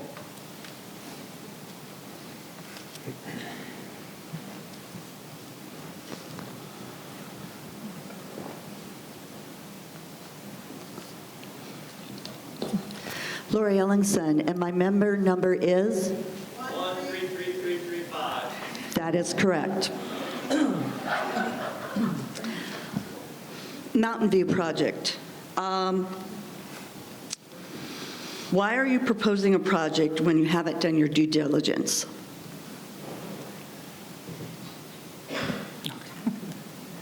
I'm not sure what you are meaning by have not done your due diligence. In this meeting, Director Westmeyer said he was talking about your proposal for phase 3. He said you need 16 to 20 feet tall ceilings for the pickleball. Rachel came up and said, do you know how tall you need? And she also said, do you know what the height restrictions are? Does anybody know? Right now, the planned unit of development that is at Maricopa County Planning and Division, what are the existing height restrictions? 45 feet. Thank you, Jean. 45 feet. Does everybody agree with that? Could be. I don't know. Mike, you're the one that would know this better. We've talked about it, but I mean. Yes. I don't know. Madam President, Board of Directors, the height restriction is 45 feet, but you can get a waiver for it. Thank you. Mr. Whippert, where is that information coming from? architect. Have you confirmed that that is accurate and true?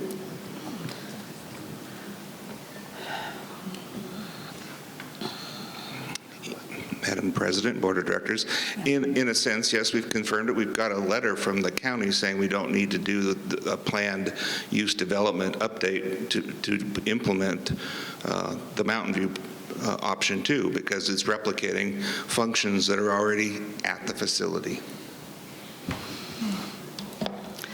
I went to Maricopa County Planning and Division 2 to 3 weeks ago.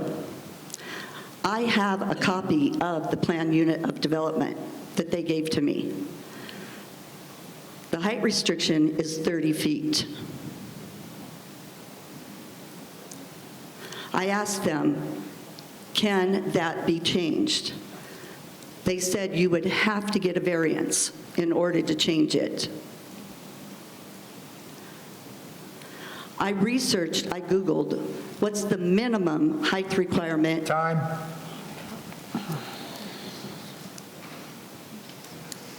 Not done.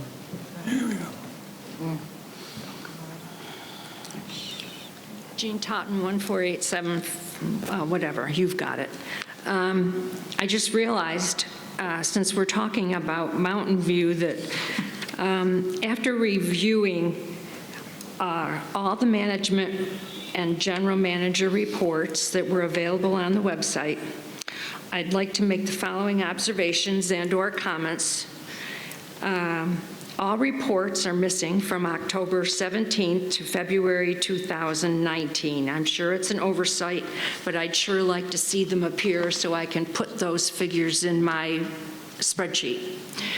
I could not find the budget study for the Mountain View Master Plan that had a due date of September 30th, 21. I don't even know where to look for it, but I looked in the financials and et cetera. The October 2014 expense at Mountain View for the electric sign budget cost was lumped all together with all the other centers. So I took that number of $850,775 and divided it by 7. The January 2013 work, which was to replace a pool heater and that also melted the control panel and wiring, had no dollar amount listed, but it did say that it was a Canadian custom-made product. So I'm sure it must have cost something. Pickleball expansion and replacement costs were done in as late as 2014 for the tune of $288,580.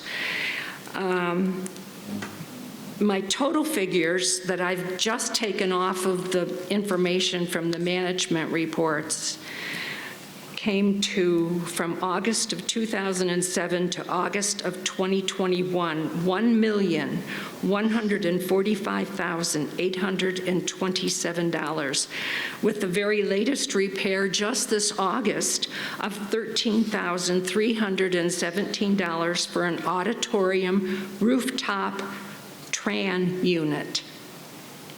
So I am still wondering why we are even considering doing anything to Mountain View with all the expense that you've put into it and all the expenses that you've got looking ahead, the leaking lake, the water restrictions, golf buildings. I still don't understand why we even are still talking about it.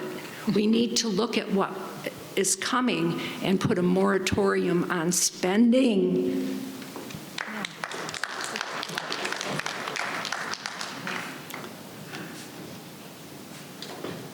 Okay.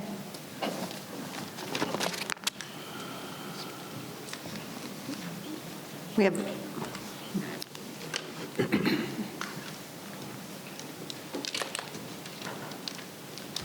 I just have a quick, Linda Ruffino, 101-299.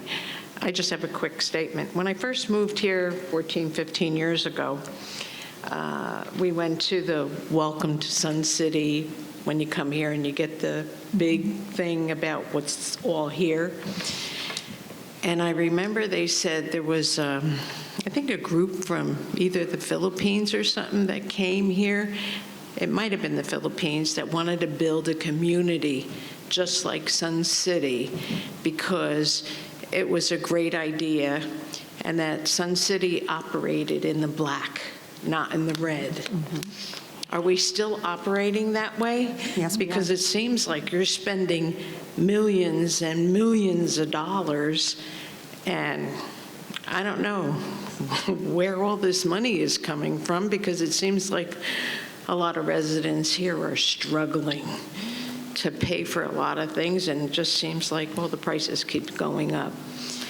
And, with the cost of materials and labor, because I know I'm going through that just to try to put up a wall in my backyard. So I just think it's just a lot of money. And I just want to make sure that we're still operating in the black. Yes, we are. And, that's all I wanted to say. Okay, thank you.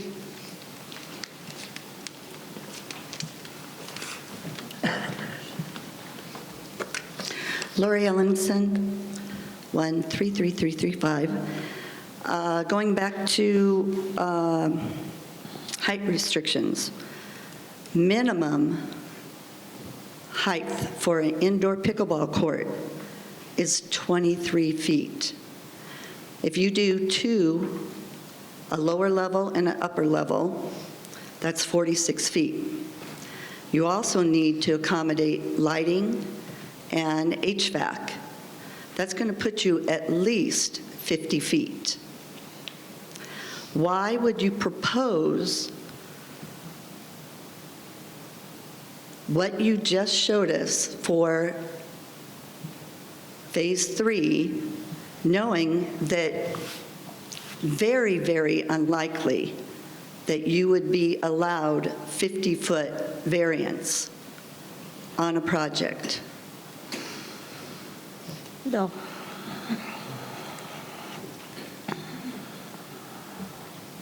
Ms. Ellingson, Board of Directors, Madam President, Mike, you can correct me if I'm wrong, but we have had a discussion on this, and there are ways, for whatever reason, if it's not approved, that we could actually dig down and build the facility that way as well. So I believe there's ways to do that, but I don't think the architect did not have any concern, because we all asked that question with respect to height restriction, and he had no concern with respect to this facility, so. Thank you. Already asked Nancy. So the first plan was nixed because of site restrictions. What specific site restrictions were those? It was parking. It had nothing to do with site restrictions. It had to do with parking, because people were talking that the theater was too far away from the parking. There was a lot of concern that came out at the meeting about that the theater needed, especially with our population, that we needed to have closer parking to the theater for our senior citizens. And so that's why it was flip-flopped and designed differently. So I do know ADA requires one ADA parking spot for every 40 seats. The theater is supposed to be 400 seats, so that's 10 ADA for the theater alone. How many do we need for the gymnasium? How many do we need for the swimming pools? How many will we need for pickleball? How many will we need for miniature golf? And how many will we need for the fitness center? Will the entire parking space all be designated ADA? Time. Gotcha. Okay. Again, the plan is not done. When the plan comes out, that is the area that we will be dealing with parking as well. Correct?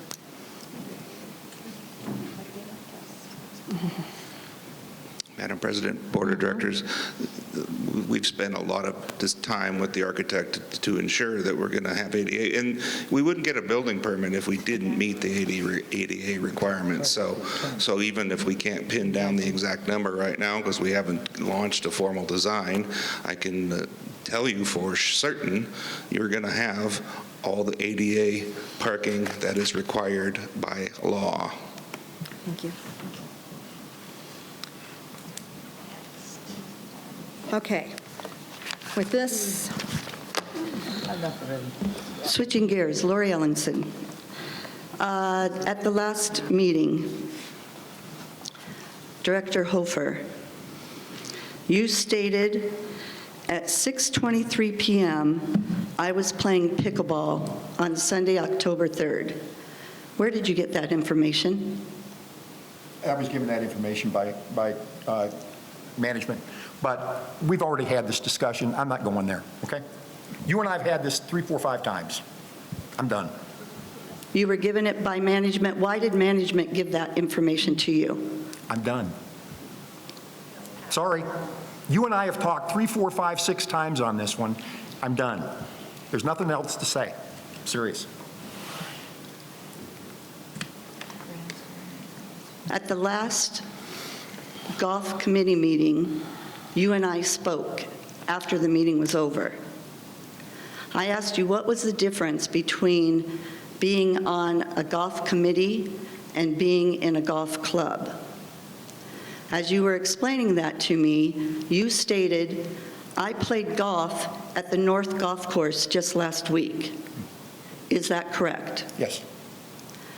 On the June 24th meeting, you told Karen McAdam that you gave up golf once you became a board member and you weren't playing in the leagues anymore. Then your very last statement was, I'm sorry, I just don't play anymore. Yes. Don't play in the leagues. One of it was in June, the other was in September. I went with a buddy of mine and played 9 holes of golf at North. It was the first time in it's been 3 years now that I played golf. Yeah. Does the board have diplomatic immunity?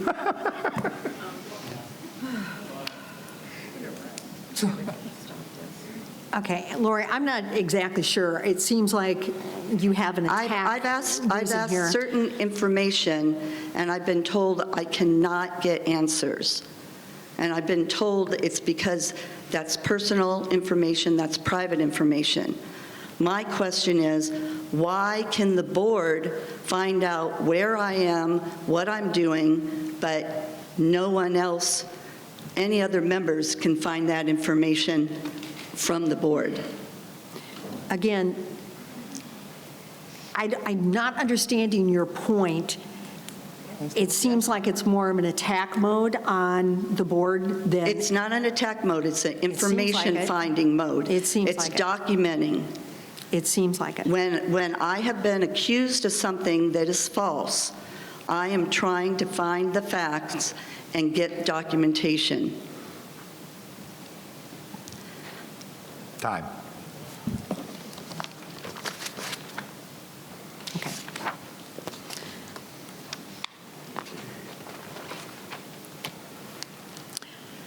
Okay, I am moving into board comments at this time. Any board member, I'm sorry. We can answer your question afterwards, but I'm going to move into board comments at this time. Is there any board member that would like to make a comment? Madam President? Yes, Director Hofer. Thank you. I had an interesting email the other day from a member who wanted to know what the procedures were for the board elections coming up on December 14th. After I replied to his email, he suggested that I use my time in board comments to update everybody.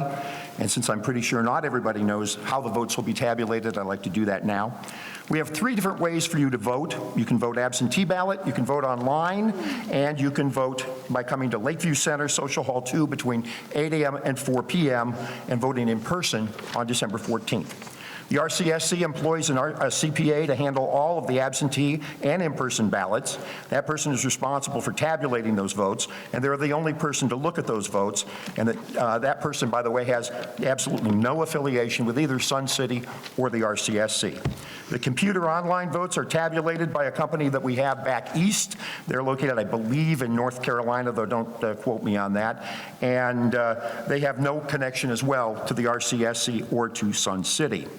After 4 p.m., when the polls close, the company handling the online voting will send the vote totals to the RCSC, where the CPA adds them together with the vote totals that they have from in-person and absentee balloting. The final figures are then verified and certified by the CPA, and the elections chair and co-chair are handed the tabulated results to sign off on. I want to make sure I have time. This is the first time anyone from the RCSC Board of Directors, any RCSC member, staff, or management is allowed to see the tabulated figures. At that point, the candidates are called back into the room and given the results. Usually that process wraps up by 5 p.m. However, on occasion, we have had some delays in getting the vote totals from the online voting. The winning candidates then have their pictures taken and a press release is written. The successful candidates will be sworn in at the December 16th board meeting, and they will assume their seats on January 1st. I hope that clears everything up. Thank you, Madam President. Thank you.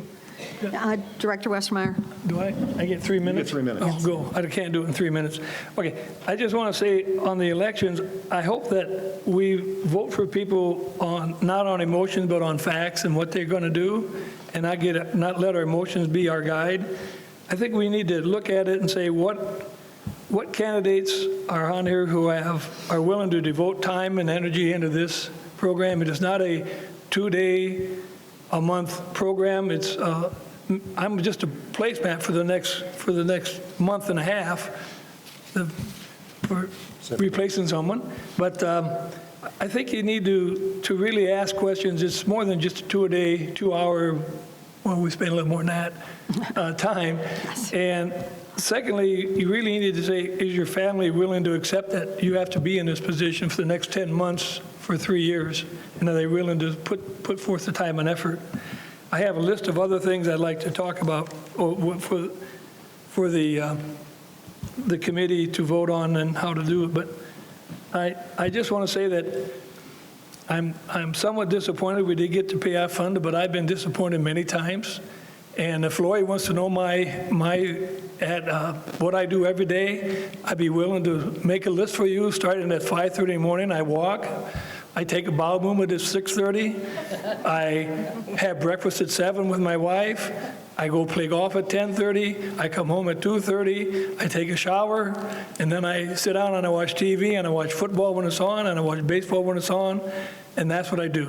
And I do that 7 days a week. Okay?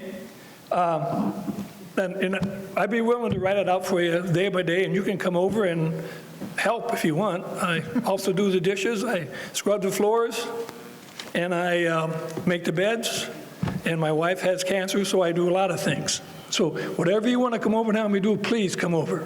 I need the help. Second thing on Bill, golf, we run about 300,000 people through our golf courses a year. There's 8 of them. If you break that down, that's 30 to 40,000 people that we play golf a year at on the golf courses. It's not an amenity. I wish it was an amenity, and then I wouldn't have to defend it all the time. But it isn't an amenity, just like 10-pin bowling is not an amenity, but everything else is.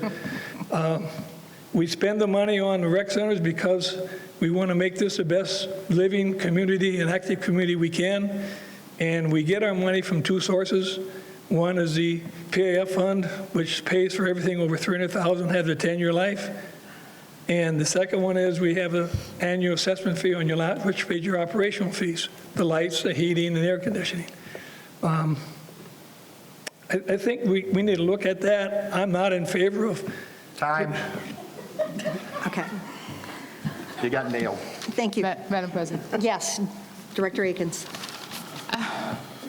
I guess I just have to say that I'm just very, very fascinated that we have so many unhappy people here. And I say that because the minute someone says something derogatory toward us, you clap very loudly. And the minute somebody says something positive toward us, you say nothing. I mean, I'm sorry, but this is a voluntary job. And if you think that you're really getting to me, I guess I need to tell you my history again, that I've been 30-plus years in education. I taught middle school, and I taught high school in New York, and I did the little ones out here. I worked in the jail, Maricopa County Jail, for 6 years, and I worked in the intake area. And I was also in the Army National Guard for 6 years. I've done a lot, and I've been through a lot. It takes a lot to hurt my feelings. I'm here because I'm here for you, and we're trying to do things for you, and we've done a lot of things that is in your favor, but you don't want to see that. You just want to see the bad stuff.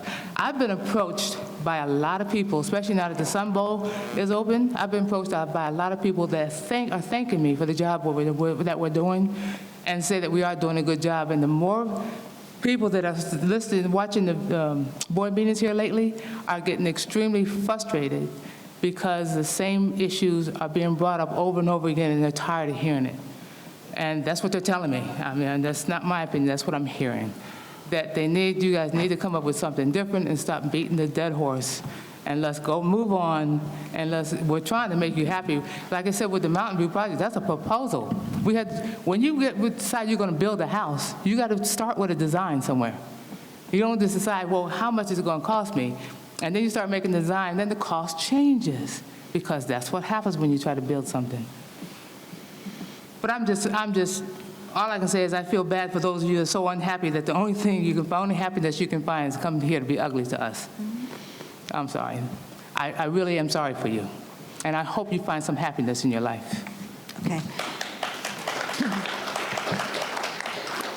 Okay, one of the things I would like to bring up, way back when I first started on the board, we had a session at the beginning of the month instead of a board meeting, and I can't remember, what was it called, Rich? Board member exchange. Board member exchange, where we allowed community, as far as our cardholders, to come in and speak to us. And after that, we then had a discussion period where we could talk about, what they brought up and decide if we should take that to a board meeting, because obviously it was something that was crucial. And then we had one board meeting a month. And I don't know, it seems like, we have the board comments at the end, and then we go again until another board meeting, that we don't always address what our card holders are saying. I don't know, maybe it's something that we should look at doing, going to one board meeting a month, but also having the board member exchange again, which allows us to hear what our card holders are saying, and then actually be able to take some action on it. It's just something I would like you to think about. I'm not proposing that we do that at this time, but it is an idea that maybe we need to consider. It would have to change 3 readings on a motion, otherwise it would take us 3 months to get a motion passed. So I mean, that would have to change, but it is something I'd like each board member to think about. Madam President? Yes. Yeah, I had just suggested the other day that we extend the time limit, the member comment time, to either 2 times the microphone at 5 minutes or 1 time at 10 minutes. And when I brought that up, that's when the idea, well, let's go back to the board member exchange, because the first year I was on the board, that I was able to experience that. And that is actually a better idea than trying to limit how many times you can come to the microphone or how many times you can speak here at a board meeting, because here at a board meeting, we're here to take care of business and not really to get into debates or have really real huge discussions. But at the board member exchange, that would be the place where you could really express your ideas, and we could really listen to them and try to follow up on your ideas and come back and give you some information. So to me, I think that would be a better idea. Director Westmeyer. If we go back in the records, you'll see that I stood down there at that microphone and said that I thought this present situation could be made better if we go back to the board member exchange, where we sat in Lakeview Center, and we had the members sitting right there, and I was right here, and we could comment back and forth. And my dear friend, the dog lady, we went into many discussions, and I think it went well. We then met afterwards, and we discussed what was said, and we went on. So I'm not going to be here as of December 13th. Okay, any other But I think we ought to go back to that rate. Okay, any other It seemed to be comments a lot by the better. board? Madam President. Yes. Yes, General Manager. Thank you, Madam President. Thank you, board members. May I address golf profitability from the operations perspective? Sure. So since day one, when I was hired as Director of Finance 2 years ago, I have a whiteboard where I put all my 30, 60, 90, what I'm going to do. One of the items on there was, make golf break even. So Brian and I have, since that day, have had many, many discussions, and we've done things, and we're really scrutinizing how we can save money. And so we've looked at shutting down a golf course potentially, but what we found is it wasn't as effective as maybe we originally thought, because we still have to maintain the golf course to some extent, and we still have to have a staff to do that. We've also, this year, we've cut back on capital for the 2022 budget, and then we've taken a look at, and Brian actually came up with an interesting idea, is we know pricing of materials like seed and fertilizer and such is going up, and so Brian suggested that we potentially buy this year, because we are buy this year and gain the price increase. So we're kind of hedging against price increases, which we know are going to happen next year. So we're looking at doing things like that. And I will also want to note that golf saved our bacon during the 2020 year, during pandemic. And we're still continuing to see excess this year as well. Now, I don't expect that to continue, but if it does, we'll be going down a pretty good path. So thank you. Right, okay. Anybody else? Yes, Director Collins. Thank you. Thank you, Madam President. I don't know exactly how to go about. I definitely need to change the way that we go about building projects and getting a cost factor. I mean, in the real world, they don't just say build it and tell us how much it is when it's over. They put forth, this is how much we want to spend, and the architect's job is to go through and make the changes where he can come up or come pretty close to the budget that they put forward. And we need to do some more work in that part and get our figuring more close to the actual cost of the project. I mean, as we heard out there, that everything is going to be 2023, 2024. Well, those projects aren't going to happen until we finish the projects from 2019. So the 2023s can actually be 2026 or 2027. And with the other things coming into play, we don't know down the road everything that's coming, and we may have to even postpone other things. But I just think there's got to be a better way to come up with the figure and the cost figuring of our projects. Thank you. And I do know, Steve, when they put the projects on the PIF, they are very conservative in figuring out what amount they're allocating there, and based on a previous experience with it. And so until we actually get the design, are we going to know the cost? And so we have to have the proposal, and then we start to go to the design process and then see where we end up with that. Okay, any other discussion from the board?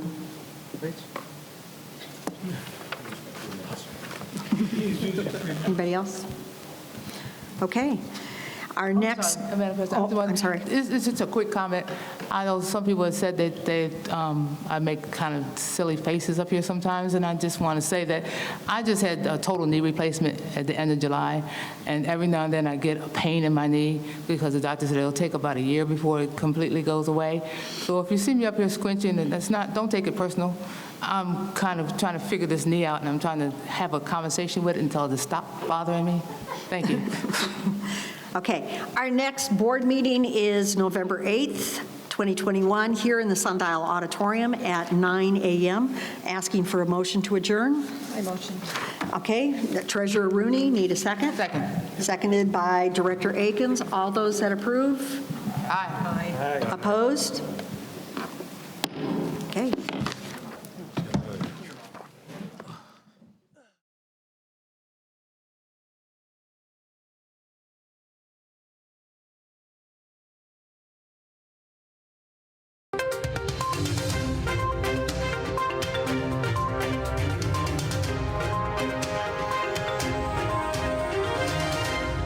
copywritten production of the Recreation Centers of Sun City Incorporated and is intended for the sole purpose of informing our Recreation Center members. Any duplication, copying, transmission, broadcast, or use, including electronic and social media, is strictly prohibited without the prior written consent from the Recreation Centers of Sun City Incorporated. Thank you for watching.